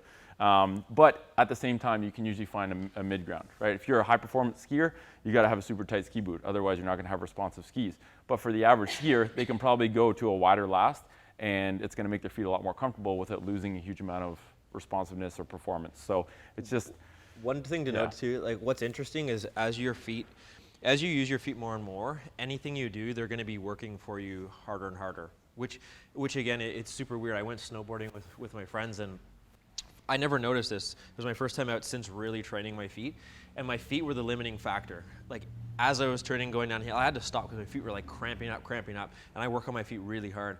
So I asked my friends, like, do you feel your feet? Like, and they're like, no, nothing's going on my feet. Like, really, that's weird. Like, that's the main thing I'm feeling. And then like they're the ones who don't know how to use their feet, so basically they're using like an ankle strategy. So they're just they're going through the ankle, but their feet are just kind of going along for the ride there, right? But as you do it more, you get more. Like same thing with the surfing. I've been out surfing a few times since really having more strong functional feet, and it's just like the grip you can get. They're going to be working harder, back to that principle, but they're going to give you more performance when they are working harder, as opposed to being these like passive passengers along the way. So short foot should be not only like you want to be mindful of it when you need it, but also it should be reflexive. That's the end goal with it. So if you're thinking about like cutting and pivoting, it should happen right away. If I'm trying to like plant, that's where I need to like grip the ground, and the better you are, that's also like preventative in terms of injuries. If your feet are sleepy as well, you're relying on other things like ankle and stuff like that, but you want to really grip and stabilize. Okay, let's talk about hip. Any questions about feet? So hardware, open up the hardware, get the joints moving, reset the muscles, and then start to consciously activate those muscles so that they can play a little bit more of a role, right? On the dorsiflex stretch, my right ankle just like stops. It feels like it's wedged or... Okay. Where do you feel at the back of the ankle, or do you feel a pinch at the front? Okay, so a lot of times, so your ankle essentially, this is the main ankle bone called the talus. This is your distal tib fib. This is what your ankle joint looks like. Okay, now if that gap in space between here and the top of this, where the cartilage is, you need a gap there for it to be able to clear that bone. If you don't, or things are really stuck together, you can pinch or impinge, and that's where you get that hard block that you don't want to constantly push into that because a lot of times it's uncomfortable and the joint is not articulating like it should. So a few things to do there. Number one, we get people to, any muscle technically that crosses that joint and has tension in it can create a decrease in that space. So opening up the shin, opening up the calf, and then I often will get people doing like 5 minutes on a balance beam, and then I'll get them to try it again. And sometimes that can be the difference between going from a pinch or impingement to now feeling the tension at the back, like calf, Achilles area. If that still doesn't do it, that's where working with a therapist to do manual stuff where they can kind of like mold the joint to get back to articulating like it's supposed to, or doing banded mobilizations can help. But a lot of times people just have to put in a little bit of time releasing their calf tissue, releasing their shin, working on hip stability a little bit to get rid of why the calf is always tight rather. And then that helps quite a bit. So, but that's a good point. If going in and out of that ankle mobilization and a dorsiflexion gives you a pinch in the front each time, you have other work to do before you want to work into that mobilization, because you don't want to constantly go into that pinch. So, cool. You're welcome. So yeah, hips. you're not alone. That's a lot of people. So many people's ankles are locked up. It's crazy. And when we talk about the hips, like if your hip doesn't extend, you cannot use terminal ankle dorsiflexion. So they're very tightly connected. Like it's very hard to work on just dorsiflexion or just hip extension without working on the other, because one of those dictates how much you can use of the other, right? So if the front of my hip is tight and I can't extend my hip, I can't get my femur behind my pelvis, then I can't put my foot in a position of dorsiflexion, right? If this is end stage of walking, but my hip doesn't extend, I cut my stride off there, and I never actually get to here with my ankle. So the day-to-day stuff of taking away positive heels from your footwear and the part that we're going to get into next, opening up hip extension, those two things play a massive role in helping dorsiflexion as well. So, cyclers? Yes. Yes. Yeah, cycling. Yeah, that's a the tricky big one. thing, because I mean, it ends up just being a position you have to offset, just like the time that you have to sit in chairs. Because we're going to talk about, let's even start talking about sitting, because sitting is really the protect part about hips. Before we even get into the mobilizations to correct your hip mobility, the protect part is, okay, sitting in one static position for long periods of time, especially the chair position, wreaks havoc on our bodies, okay? But it's not just a matter of saying, well, sitting sucks, so don't sit, because that's not feasible for a lot of people, right? I don't know of a car you can stand in while you're driving. Some people have to sit in certain occasions at work. So the easiest way to do it is divide sitting into two categories. You have optional sitting, which is sitting that you have the option to do. So this is, sitting on the couch watching Netflix at the end of the day. That's optional sitting, because you can use a different position. A lot of people don't think that sitting at work is optional, but it is, because your boss, your employer can't force you to sit in a chair. You might have to make your own standing workstation, but that ends up being optional long term. So taking the optional sitting and modifying, instead of sitting in a chair, finding different ways to take a break from gravity. So sitting on the floor on a yoga mat, you automatically cannot sit in hip and knee 90-degree position. So you have to, some people here are sitting, but no one's sitting like you'd sit in a chair, right? And if you can turn that sitting time, so for example, 2 hours on the couch every day, if you take the couch away, put a yoga mat down, sit on the floor, some of the positions we're going to go through to mobilize your hips can be resting positions to just sit on the floor, right? Floor creates hip mobility. Like, it's Yeah. as simple as that. So True. it's just the environment dictates, how your body is, basically. So again, something as simple as that will allow you to just explore, and you'll see that in a second. And then the non-optional sitting, so sitting you have no choice but to do. To offset that, the first mobilization we're going to do is for hip extension. And one of the things that's working well for our patients is for every 1 hour of sitting in a chair, you got to do 1 minute of hip extension mobility per hip. Okay? So that ends up giving you some sort of way to, okay, I have no choice but to sit for these 3 hours. At least I know that if I do this stuff at the end of the day, I'll offset some of the negative effects from the time I spent sitting and prevent myself from constantly getting tighter and tighter and tighter. Because sitting is, saying sitting is the enemy is kind of like, it's like saying salt is bad for you. Salt's actually good for you in small doses, but if you eat a pound of it, you're dead. Sitting is not a bad thing to do. It's taking a break from gravity, and you can do it in chairs sometimes, but if you do it 10 hours a day, it's going to literally mess up how you move. And then people are like, oh, I don't know why my knees hurt. It's like, well, your hips have gotten tight over the last 10 years, and now your knees are saying they can't do the job of your hips anymore, so they hurt. We like to give people positions and say, like, regardless of what you do with your body, can you maintain these positions over time? So then it's like, yeah, if I'm sitting more all day long, it's going to be harder to maintain these positions. But as long as you can maintain them, that's where the end goal is. So it's the mobility. When we're talking about hips, a quick brief anatomy, ball and socket joints, a lot of potential mobility, rotation, flexion, extension is when we go behind us. That's where a lot of people are limited. If you watching people walk down the street, Oftentimes you'll see this thigh bone is not traveling behind them when they're walking. So they're walking with more of their knee strategy, right, as opposed to actually following through. And that's where our glute works, is when we follow through when we're walking. So something as simple as walking can turn into a good way to open your hips up, and it can be a little checklist. It's like, can I actually extend my hips? Can I feel my glute when I'm walking? If the answer is yes, then that's good. You're using your hip extension as you're walking. So, but the thing is, a lot of people, when you cue them and they're just like, oh, I've never felt my butt when I'm walking, or I did not know that you're supposed to walk like that. And it's like, if we get over our body's way, you'll be able to demonstrate more of this. A lot of times the restriction that people have in the front of their hip, tight hip flexors, tight quads and all of that's preventing them from actually extending, so they use a different strategy, right? And they do.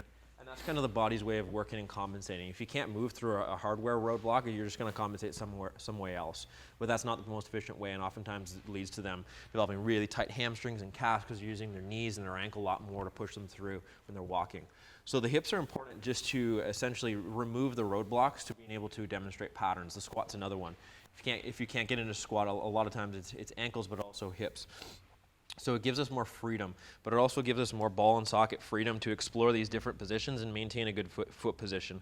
So the more freedom of motion I have in my hips, the more I can demonstrate balance and stability. Something that we do in our seminar is show people that what we like to do is get people to establish hip dominance. So mobility is the hardware. Software is being able to use your hips and feel your hips. When you're walking, like I talked about, when you're bending over, can you do something like a hinge, right? Can you sit into your hips? Can you use your hips in different positions, right? And this is all really important in terms of maintaining position downstream. So, like I said, something like balance too. If I'm on a beam, me using my hips allows me to maintain a nice neutral position down here and maintain my balance if I can use my hips. People who really stiffen their hips, they'll be very wobbly and they can't kind of rely on these hips. They can't sit into these deep positions and bring themselves back. So it translates into a lot of things, from walking all the way up to like balancing, squatting, all of that. So ball and socket joint, lots of potential mobility. We're going to work on 3 ways to start getting back those areas of mobility, key areas. And yeah, we're going to start with hips allow you to position everything downstream of them. So the more mobility you have, the more potential you have to maintain a good position downstream. And then again, just remember, it's hardware, software. A lot of people have to do kind of both, right? They have kind of sleepy hips. You have to learn how to use them, and that's where a lot of us in the clinic, we have to coach people on just being able to hinge and use them and utilize them and just wake them up again. It's like the feet. Just the same thing that we have to do with our feet and kind of wake them up, we have to do it with our hips, right? So we find it's most effective to couple hardware and software together, right? So software is kind of what you do to hit control save on the mobility work you just did, right? So if you open up 10 degrees of extension at your hip, you better make sure that your brain knows how to fire the muscles to stabilize in that position, or else that increased mobility without control is actually a threat and it gets taken right back from you. So each of these mobilizations we're going to work on, the main functions of your glute is to extend the hip, externally rotate, and abduct. Okay, do this motion. So the 3 mobilizations that we teach is 1 for extension, 1 for rotation, and 1 for abduction. And so we're going to go through those right now, and each mobilization is going to have a corresponding kind of software repatterning motion with it. Okay, so for the first one, let's get everyone to grab a couple of those little pads. One thing we're going to do, as you'll see, we're going to eliminate joints to work on our hips so we can bias our hips, and then we're going to bring the joints back in by standing on our feet and using our hips the same manner. So this is the sitting offset. This is the one that we're having a lot of luck with patients being able to do to offset the sitting that they do in chairs. Okay, now this is a stretch that you see done a lot. You also see done improperly a lot. Okay, this is how you most usually see it done. Oh, my hip's so flexible, this is awesome. A lot of times, a lot of that mobility is coming from their low back, right? So when I go here, I've gone way past my hip extension and I'm arching my lumbar spine. It looks like I have really good hip extension, but it's really just spine extension. So the way that we correct that, you're kneeling down on one leg, the other leg's out to the outside. Think of this leg like a tripod. I don't care where it goes. Don't have it right in front because then you get kind of wobbly, so it's just to give you balance. The first thing you do is check your alignment. So knee, hip, shoulder, one straight line. Okay, so you want to start with everything aligned and stacked. The next thing you do is squeeze your butt cheek. Okay, if by squeezing your butt cheek you feel a stretch already in the front of your hip, you just got to the limit of your hip extension. So that's really all you have to do. Eventually you're not going to be able to, eventually you won't feel that tension when you start to open things up. So what you then have to do is butt squeezed. I'm going to pretend like there's a string at the front of my hip. I keep my knee and my shoulder in the same spot and I pull that string forward. Okay, so you go until you feel a good amount of like comfortable tension at the front of your hip, and then you relax. Okay, so it's oscillating. It's very small little pulses. There's different ways of doing this. You can do higher threshold stuff where you got 2 poles, you're driving into the ground, firing your core really, really hard, and doing longer sustained holds. And you can get a lot more from that. Problem is, you got to have really good awareness of your spine position, because if you keep pushing and eventually you lose the core and you start to bend your back or let your back arch, then you lose the stretch. So for a lot of people, it's just squeeze the bum, push forward, hold for a second, relax. Squeeze, relax. That preventing and leaning back is the biggest key too. I find I often have to go back to the core because people will kind of squeeze, but they'll kind of lean, right? Squeeze and lean. And that's just a demonstration of what's happening when we're walking too. So again, we're eliminating joints. This is by just going in and out and squeezing, letting go. That's like you're walking along. So it's like I'm striding, letting go, striding, letting go, right? So picture it as that, because when I'm on my feet, that's when I'm striding, my glutes coming on. So we're practicing not only, it is a stretch, but it's more of it's a glute activation exercise. It's a practicing using your hips to extend your hips so that we can then layer it into things that matter more, like walking. So when we talk about sitting offset, 1 minute per hip per hour of sitting, we're talking about a minute of going in and out of tension, second on, second off. So you get about 30 reps done in a minute. So if I sat for 4 hours during the course of a day, at some point that day, I'm going to want to do 4 sets of 1 minute per side. And oftentimes it's easy to do it in 1 minute batches. So you do a minute here where it's like, on, off, on, off. Do that for 60 seconds. Switch, and let's all actually switch over to the other side. Staying in flexion. Your ankle. Yeah, I like to put the back ankle so that the toes are up, because it puts my big toe in extension, puts my ankle in dorsiflexion, and both those positions correspond to hip extension. It's all kind of part of the same motor pattern when we walk. So same thing, squeeze the bum, push forward, hold for a sec, comfortable tension. Okay, I don't want you to go forward until you feel like your hip's gonna explode. Just go to the point where you're like, okay, I feel tightness there, I've hit the end of my range, and then I relax. And by doing that repetitively, it's like the ankle. Go to end range, relax. Go to end range, relax. The more times you're hitting end range, especially with a glute contraction, with your core on, ribs down, pushing into that, you're gonna end up increasing and improving and opening up more and more hip extension. Okay, especially if you're doing it directly to offset your sitting. So, note which glute too. Like people often say in clinic, like, oh, one side I can't even squeeze at all. The other side is right there for me. So that's something to note, because that's just showing you what's happening. Again, layering it into other things like walking. But if you can even them out over time and just go for the same experience so we can get the same contraction of the glute on both sides and the same feeling of stretch, that's a good thing. Now, a way to bias the quad, some people have really tight quads. If you want to bias your quad, with the shin flat parallel to the floor, you're biasing the front of your hip. Okay? And where, as a little side note, we don't get too much into tissue work, but if you wanted to speed up troubleshooting, opening up your hip extension, a bit of tissue work can help. And the way that I like to do that is I'll do a set of this, and I'll feel, okay, where do I feel the tension today? I feel it obliquely, so that's probably TFL. And what I'll do is I'll do this for a minute, and then I'll take like a softball or a tissue work ball, and I'll roll out that area for 30 seconds or a minute. Okay, do a little bit of light tissue work in there. It's not like a big, long session. It's just enough to basically tell my brain to relax that muscle. It can happen in the course of like 60 seconds. Then I'll go back and do another set, and oftentimes I'll feel the tension somewhere different. So your hip's kind of like layers of an onion. Okay, you got skin, fascia, a bunch of different muscle layers, and then you got your hip joint way at the bottom. The goal is to work on your hip extension, but troubleshoot the tissues by doing tissue work to eliminate this layer, then this layer, and eventually you're just left with the joint. You just got to work on mobilizing that joint. Okay? If you feel in your, TFL, so tensofascial lata goes right into IT band. I tell people like TFL is the one that you should always be targeting, because IT band is just an inert layer of fascia. You can separate that from your quad and kind of work on that. But TFL, this little guy right here obliquely, a lot of people will feel it in rec fem, so directly in front of their quad. And if it's primarily in the quads that you feel it, if you want to bias your quad in that stretch, what you can do is just bend your knee. So you bring your heel up. Maybe it's not all the way to your bum. Using something to put under, or so something here. Like a lot of people will put a foam roll there so that they're bending like that. But essentially, if you can bring your leg up, you still have to be able to squeeze your bum. If you do this and you can no longer squeeze your bum, it means your quads have already pulled your pelvis this way and you can't access your glute. So you always have to be able to squeeze the bum. If you can't, you've gone too far into the stretch. Okay, but that's just another way to kind of bias a different area. So that's the hip extension one. It's fairly simple. Let's do a set of 30 per side right now together. So 1 minute per side. Then we're going to stand up and do high knee holds, which is the software to layer onto that new hip extension. Okay? So pick whatever knee you want. Okay, just at your own pace. I'm just going to time for a minute, And all I want you to do is pulsate on, relax, okay? Go for it. Just at your own pace, second on, second off.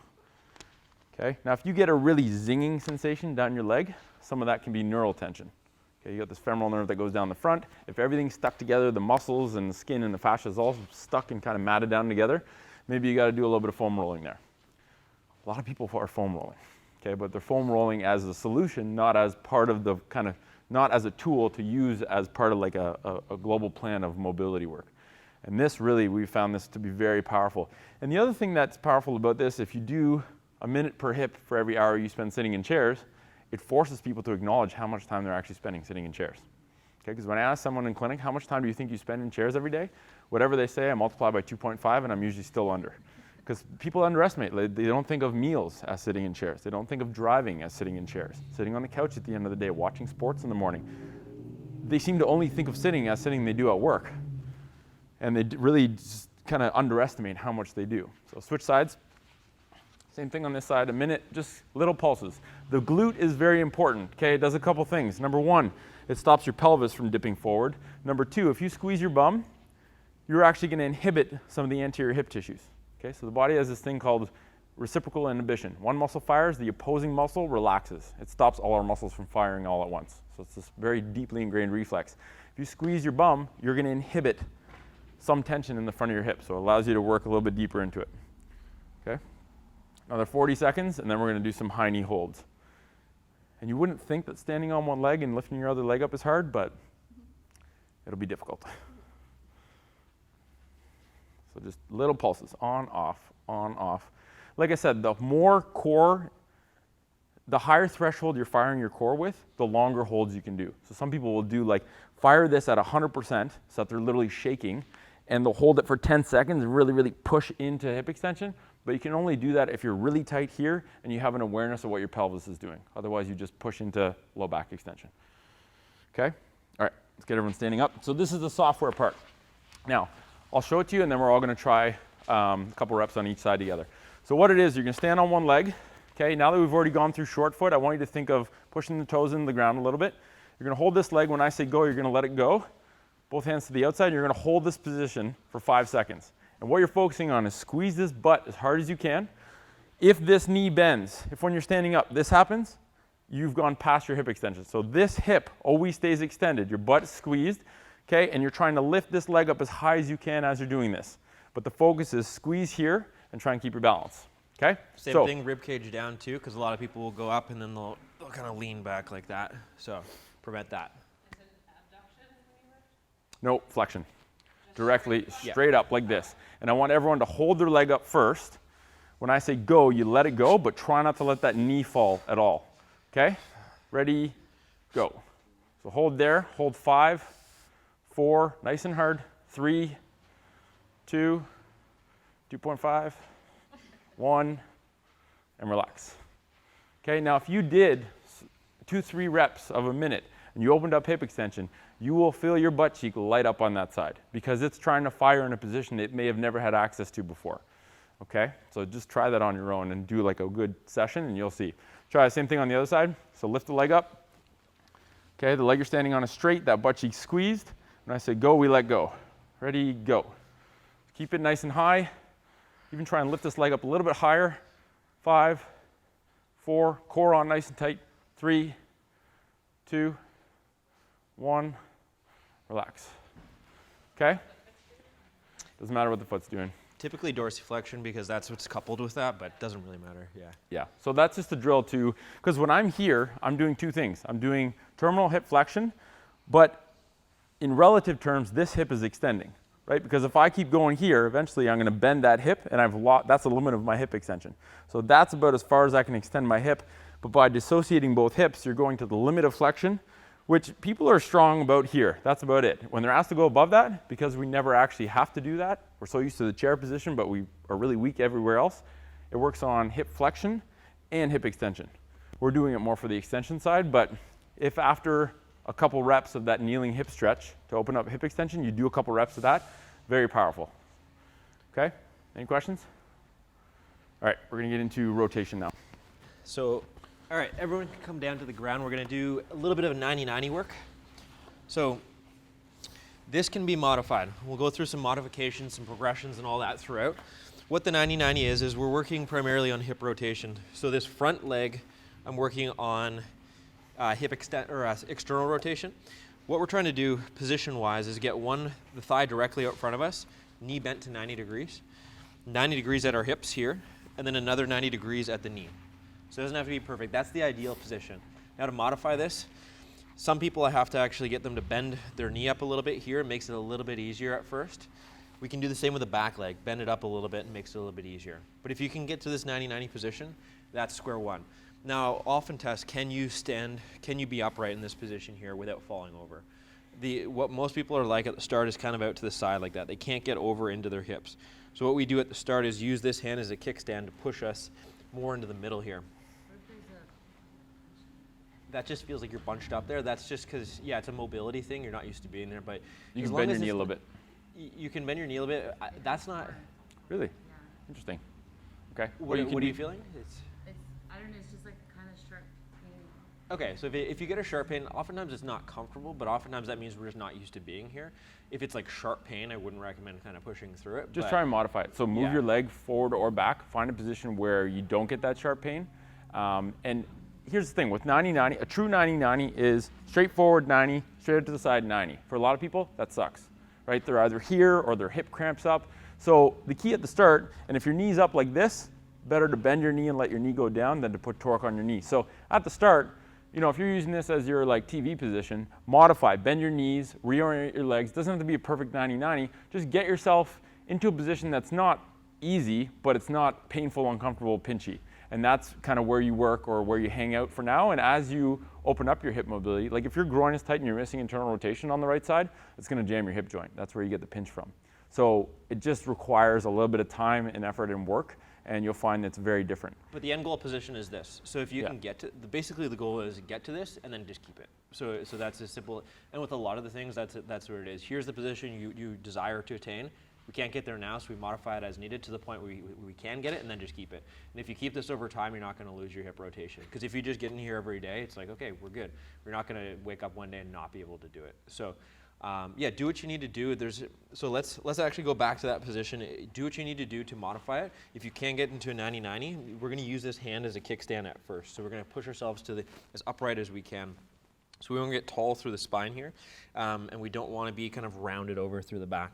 Get as tall as you can, and what we're going to do first is you can actually just grab onto your ankle, and we'll just do a little bit of leaning in. So we're just going to kind of tilt in. We can tilt at different angles. So we can go kind of right towards the knee, belly button to knee, belly button to shin, somewhere in the middle there, and just kind of feel it out. You should ideally feel a glute stretch on that front hip, and then belly button in towards the ankle a little bit more. You'll get more of a capsule stretch there. Doesn't really matter. Essentially, you're just trying to explore different angles. Stay tall through the spine as you do this. Now, if you're not getting, some people don't feel that glute stretch. They need a little bit more of an external cue. So what you can do is take this front hand and reach it forward. So as you reach forward and try to touch something in front of us, we're driving more of that stretch. You should feel it right in the glute as you try to reach. You can pick different angles too. So you can reach over your knee, reach over your shin, reach over your ankle. So let's try that out. Reach at different angles. Try one of each. And as you really try to get as deep as you can, trying to touch that thing that's just out of your reach, you're going to feel a nice big stretch in there. Pick different angles. We'll go over the shin. When you come back up, try and basically push your body back up by driving your front knee into the floor. So instead of just using your back muscles to pull you up, push that knee into the floor like you're trying to go through the floor, and it will use your glutes to pull your torso back up. So it's eccentric, the glutes kind of loading up, and then it's concentric, pushing us back up. So basically, that's a nice way to start kind of semi-actively working into this position. We can take it fully active after that. So if you think about getting back into the position, if you can, getting upright, I like to make fists. And what we're trying to do here, we can pick the same three angles if we want. I typically like to stay kind of square going right down the center in this one, but you can play around a little bit with that. And what we're trying to do here is just reach in with our fists and load that glute up actively, trying to get as deep as we can without falling over, pausing, and then pushing ourselves back up from there, right? So a lot of people will get down and they'll kind of roll out to the side, and oftentimes I'll I'll get them to go back to square one and say, okay, only go as far as you can get without tilting and rolling off the side, because then we just kind of lost that loaded stretch that we're trying to attain. So you can, let's do a couple more reps here, and we'll just reach in as far as you can, stay as square as you can, take your time, even take 5-10 seconds to reach in. And again, you can turn it into an external cue where you're reaching and trying to touch something. Once you're at your limit, push yourself back out, back to neutral. We'll try one last time. Reach in, and push yourself back up to neutral. Now to spice it up even a little bit more, we're going to incorporate this back leg, and let's just do a couple reps of this.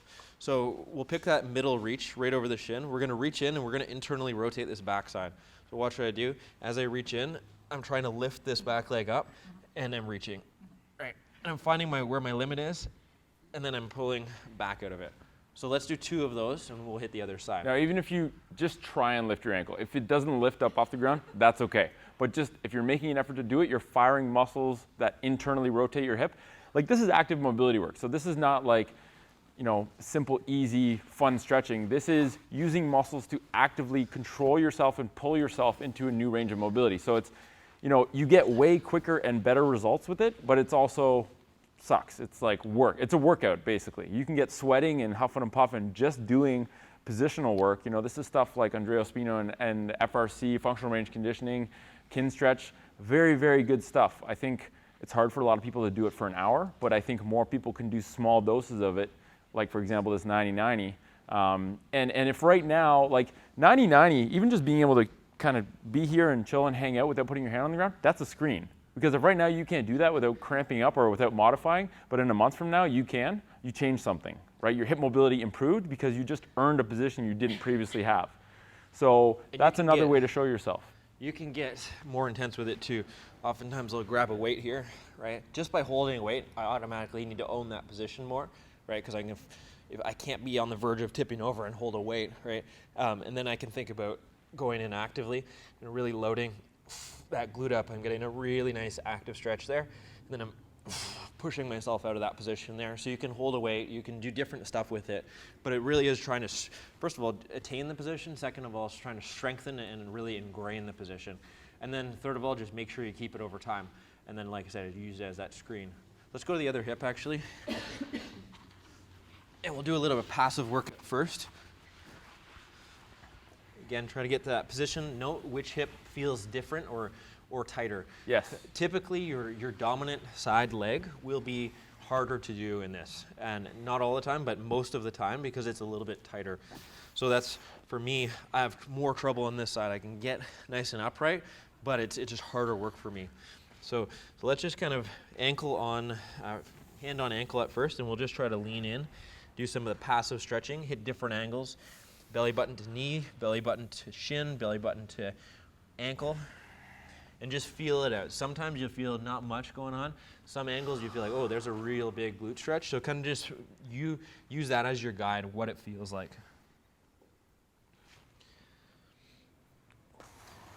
Okay, so what we're gonna do now, we'll get a nice reach going. So pick this bottom hand up and reach for something in front of you. So pick 3 different angles on the floor, reach, reach, reach, reach, reach. As far as you possibly can.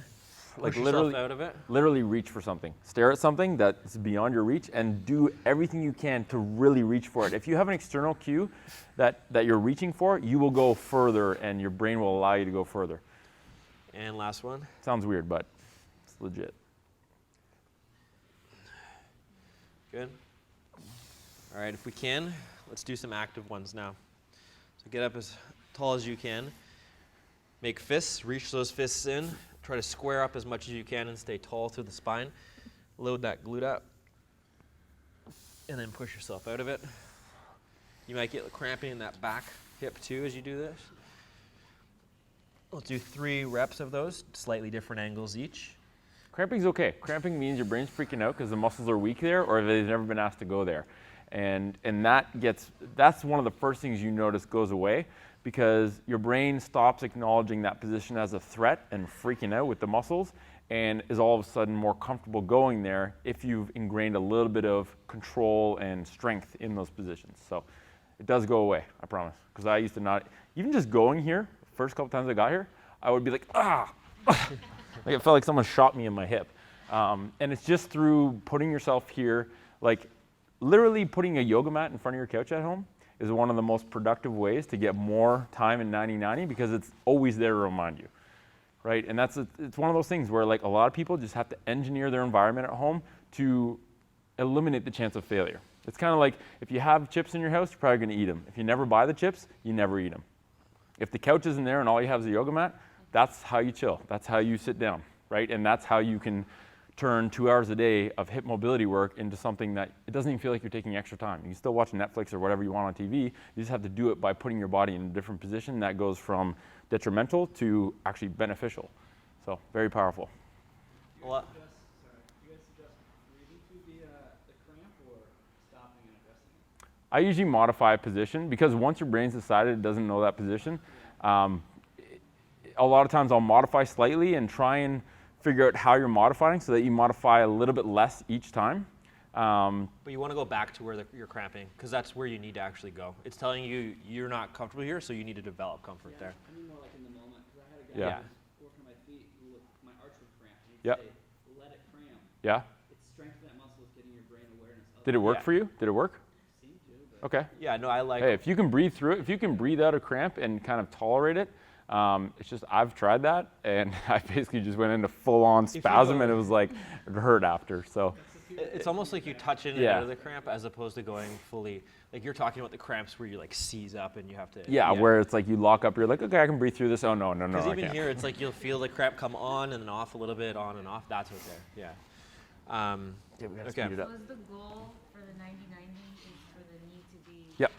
The goal is, yes, leg, thigh straight in front, 90 degrees, thigh out to the side, 90 degrees, and be comfortable there. That's the goal. Now, if your knee's up off the ground, you're missing external rotation, I'd rather you bend the knee and let the knee go to the floor or put a yoga block or a towel there, because if the knee's off the ground, you're putting a good amount of shear force on the knee joint, just because you don't have the mobility here yet. So I'd rather you modify and bend as much as you need to, right? Like I think most people can go into something like this, be pretty comfortable. As you start to open up, you start to get more leverage put on the hip, and that's where you can get uncomfortable. So just modify just as much as you need to, but nothing, don't make the position too easy for yourself, basically. Back hips not on the ground. Nope, that back hip doesn't have to be on the ground. That's okay. Okay? All right. So let's come up from there. We're just going to do a little bit of a rotational drill to ingrain that, and then we'll finish off our last hip mobilization. All this is, it's fairly simple. We're getting people to develop awareness of what it feels like to rotate. So we're basically going to stand on one leg, and we're trying to rotate through a closed chain. This is the hip that's doing most of the work here, and we're rotating through a closed chain. All we're doing is trying to reach over and touch the ground as far as we can, while maintaining a nice tripod foot on the ground on that bottom leg. And then we're just going to open up the other way with our pelvis. And again, we want to maintain that tripod, so we don't want to have our knee and our foot come along the way. We want to try to keep that there and see how far we can go on this side, touch the ground, and develop a nice smooth rotation, right? So if you're rotating through a closed chain on this down hip, and you'll feel your hip going through all these different ranges of motion. Once you get out to the extremes, you might feel some cramping and stuff like that. Now we can also do this at different angles. So it turns a little bit harder if we go into more something like this. And this is called a hip airplane, where we open up like this, right? Trying to maintain a nice neutral foot down here.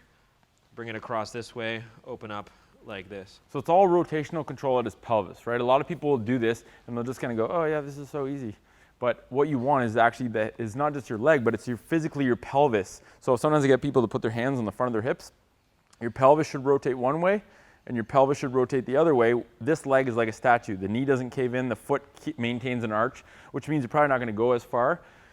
This is a very, very powerful exercise. It's just not done often because it's not very sexy. It's very boring. It's just control work, right? But what you're doing is, if you just worked on your 90-90 and opened up more rotation, now you want to teach your brain how to control that rotation with kind of your hip rotator cuff. And this is, whether it's just the standing ones or whether you do it like hip airplane style, you can start here is easiest, 10 degrees, 20 degrees. You can even do it in kind of 90-degree hinge and work on that, opening up your pelvis. It's all just that leg stays still and your pelvis is articulating and being controlled as it moves around that. That's very common in sports like golf, even like closed chain rotation. You're having to to rotate into this hip, rotate through onto this side, right? So a lot of golfers run into low back issues because they can't rotate freely through their hips, so they have to kind of like crank through their backs here. It's the most common thing I see is knee pain or back pain for golfers, and it's because they can't use the middle ground hip, and they can't kind of produce that rotation. All right, so the final hip mobilization that we're going to do is to open up into abduction. So we're going to work on the adductors, opening them up. Again, it's not so much about opening up specific muscles, it's developing a position. So that's the biggest thing we're going to be working on. We're going to tie in a little bit of an internal rotation with this too. So this is called a frog. We're going to get people down. Get your, basically, you want to get as wide as you can get. I like to go to my limit, but go to your comfortable limit. Don't go as far as you possibly can. Once you're there, then try to go down onto your forearms here like this.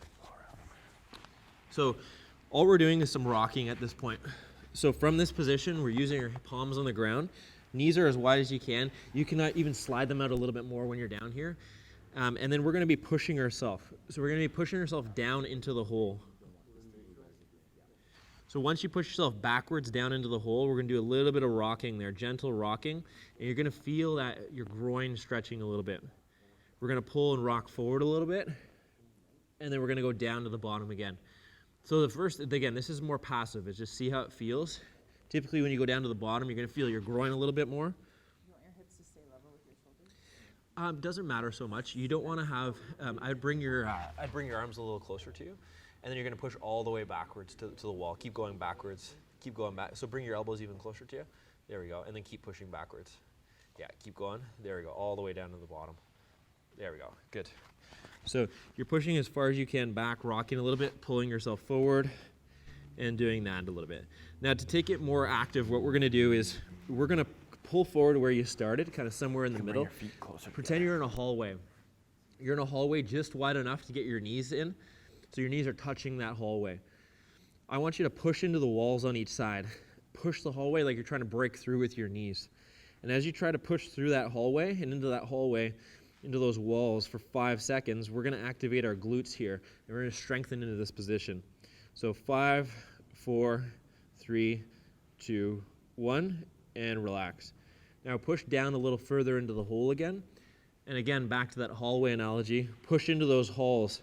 Push into the walls for 5, 4, 3, 2, 1. You might even feel some shaking in your glutes. And we'll pull forward one more time and push into those walls in the hallway for 5, 4, 3, 2, 1. And relax. Now, stay down there if you can. If you need a break, you can come out of it. We're going to do some internal rotations to finish off. So what we're going to do is start to bring our hands a little bit forward, because when we pull ourselves forward here, I'm going to internally rotate one hip like this and pull this out as far as I can and hold for 3 to 5 seconds. And then I'm going to go back down to the hole again, and I'm going to do it on the other side. I'm going to pull forward, and I'm going to internally rotate this hip as far as I can. I'm going to hold it at my limit for 5 seconds. And then we're going to go down to the hole again. We'll do one of those per side, one more. Pull and internally rotate as much as you can. 3, 2, 1. Final one. Down to the hole, come up on the other side, internally rotate. 3, 2, 1. And just slowly make your way out of that position. There we go. So it's not so much a passive groin stretch, it's an active mobilization to kind of work into being able to kind of get both legs going opposite directions, right? Because the main reason people can't do the splits is not because their muscles are physically stuck there, it's because their brain doesn't trust them to go into that position because it thinks their legs are going to rip apart, right? So you have to earn your brain's trust to get into these positions. And the reason this one's relevant is because we see it all the time. People try and go into a squat and their knees are stuck here because they can't go out here. Their brains don't acknowledge that as a safe position. And so this is convincing your brain that going into that position is safe so that you can generate torque in a squat and push your knees out to the outside so that you can go in and be stable there. Especially those pushes in the hallway, that just is like, okay, we're okay. It's safety. You're ingraining safety and you're strengthening that position. And then, yeah, you can, like the squat would be a good way to layer it in. We're going to actually get everyone up and do side kicks. So that's another way to do it. So if everyone wants to stand up, essentially just like the last one, we're going to stand like this, and we're going to try to bring this leg up as high as we can on this side. And we can even lean into it a little bit, but we're in that same kind of wide groin position here. And as you do that, you're gonna feel your groin, your glute on this outside leg. You can even try to straighten your leg out a little bit there, and you'll really feel your glute light up, right? But we're just trying to get deep into position and hold it out there, and that's just more strengthening on our feet in that same manner. So again, we won't go through a bunch of them. Just know you can do it for time. You can do sets and reps of that, but it's something on your feet to just kind of ingrain what we worked on the ground. So when we're on the ground, we're isolating hips. Now we're ingraining it with our feet, and we're going back to the tripod rule, which we talked about. So when you're balancing on that foot, you want to maintain that as we do our thing. Any questions about that? So that's each of the hip mobilizations paired up with some sort of active control to put you into the position you're mobilizing, but layer on some sort of muscular control to kind of hold you there and even strengthen into those positions. So they're not easy, and no one's going to be, it's hard to, you're not going to be an expert at it the first couple times you try it, but I think people need to really put their focus and motivation on progress and not perfection. Okay, and don't compare yourself to others, because you've done different things with your body over the course of your life than other people, right? And the only thing that makes us be able to do some of these positions differently than you is because we've practiced them way more. That's it, right? So if you work on this, you will see consistent changes. And especially with the active control stuff, if you start, and all you can do is get to here, and if you try and go beyond that, your knee caves in, it just means you have mobility work to do here first. But if you start here, and then you're like, ooh, now I'm here, or now I'm here, and you see the fact that you're able to control and stabilize in higher and higher positions, same thing with the high knee holds. If you start here, but then you end up kind of here, you can see your improvement firsthand, and that's important. Because if you prove to yourself that what you're doing is working and the time you're investing is actually giving you a result, no one has to hold your hand and push you along further. It's like that's all the motivation you need. And oftentimes when those things are happening, your pain's also decreasing, you're feeling better with your movements. Like, those are byproducts of having better mobility and better movement. But if you focus on just treating the pain, you don't fix the actual mobility or movement that causes the pain in the first place. So that's the approach here. Cool? So that covers hip, right? And this is like it's 2 hours, it's a crash course. It's one of those things where, we debated making the workshops longer, but at the end of the day, we wanted to see, can we give people tangible, actionable information in the course of 2 hours and clear up, okay, I have this problem, now I kind of know the easy stuff to work on. Protect, correct, develop. This mobilization stuff was the correct part. But if you modify your sitting, if you do 1 less hour of sitting in a chair and 20 minutes of hip mobility work every day, you will change big time if it's done consistently, right? Protect first. Wear good shoes. You don't have to mobilize your feet as much, because wearing shoes that let your foot function like they're barefoot is a foot mobilization and a foot strengthening exercise just by being on your feet. Okay? And for a lot of people, feet get weak very easily because most people wear shoes that either support their arch or they're sitting and not fighting gravity. So none of that time are you loading the arch of your foot. So how would it be strong or able to support itself, right? So when you're first starting to go barefoot or wearing shoes without support and without cushioning, it takes time to condition your feet and get them working like they're supposed to again. So just be patient, right? Patience is the one element that few people have, and they want to offset 20 years or 2-3 decades worth of hip stiffness in 2 weeks, and if it's not gone in 2 weeks, they're pissed. It's like, well, it doesn't happen that way. But you will progress on a very predictable schedule if you're being consistent with the stuff. So the last 2 things that we want to touch on at the end here is footwear and orthotics. So, we often get people asking us, well, what shoe should I buy? What's the best shoe? It's like, well, that's the wrong question to be asking. What you should be asking is, what should I look for in shoes, so that you can make your own independent evaluation of every shoe that you go and buy. And if your only mission is every time I buy a pair of shoes, I buy a more functional shoe, not the perfect shoe, but if this one is more functional than the last one I bought, then you're going in the right direction. You don't have to throw out all your shoes and get all brand new shoe wardrobe. Now, what to look for in footwear. The 2 non-negotiable ones that you always want to have are flat. So if you look at a shoe from the side, the heel should not be higher than the forefoot. So get flat shoes and get footwear that has a wide forefoot. How wide do you need? Well, if you go barefoot beside the shoe and the shoe is a lot narrower than your foot, that shoe is too narrow. Unfortunately, it's very difficult to find footwear like that, right? That's why the only reason we sell footwear is because people in Canada cannot get that kind of footwear. And so we had to provide it. But you have to do a little bit more searching, but I promise you it's worth it. If your everyday shoe that you wear most frequently is a good shoe for your foot, that will be a very powerful force to mobilize and strengthen your foot. Okay, so flat, wide forefoot, flexible. Okay, so if you take a shoe, mine over there, but if you take a shoe, you should be able to twist it, scrumple it, bend it, all that kind of stuff. That means it's not going to inhibit the motion of those 33 joints in each of your feet. And the last one is thin, so thin sole. The thinner, the better.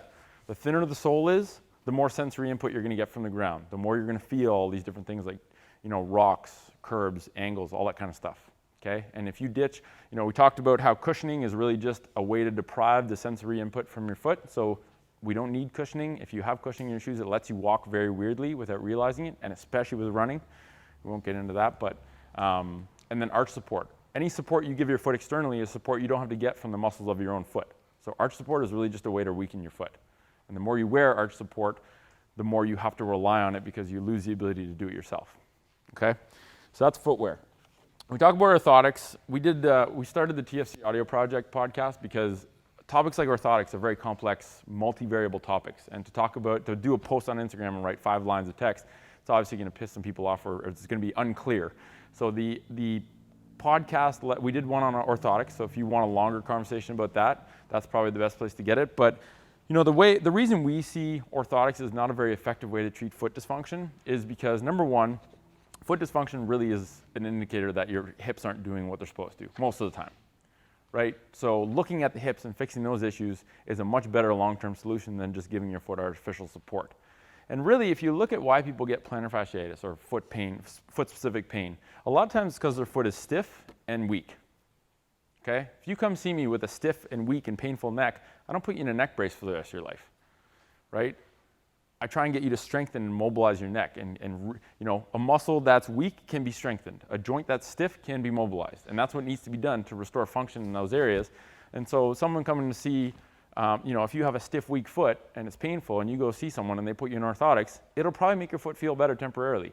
But it's usually at the expense of making your foot stiffer and weaker. Right? If you think about it, so a lot of the times the plantar fascia gets overloaded because all of the other things that are supposed to support the arch are basically not doing their job, and basically the plantar fascia is taking over the entire arch support role, right?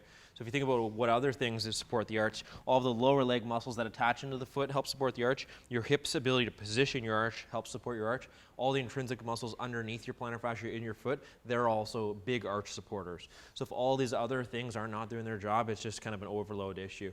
Plantar fasciitis is an overload issue on the plantar fascia tissue, right? So we want to look at getting all these helpers into the game and off the bench, basically strengthening them over time so they can offload that plantar fascia so we can get things back on track. And like I say, orthotics does not do that. Orthotics just says, okay, you've overloaded that tissue, let's provide something to offload it even further, right? But then it misses the whole thing of like, why is this happening? What do we need to do to make this more sustainable? So cool. So sometimes we balance beam work, like we always just mention this because what we found is with the balance beams, it allows us to get people on a challenging surface and see how their hips react. Okay? What balance beam work is neuromuscular problem solving. And I love it in clinic because it makes my job so much easier. I don't have to cue someone. I don't have to tell them to fire this or fire that. I just say, stand on the beam, don't look down, try not to fall off. And the beautiful part is that it doesn't matter how old you are, how strong you are, how flexible you are, you will improve very quickly. Why? Because all you're doing is reinforcing the feedback loop of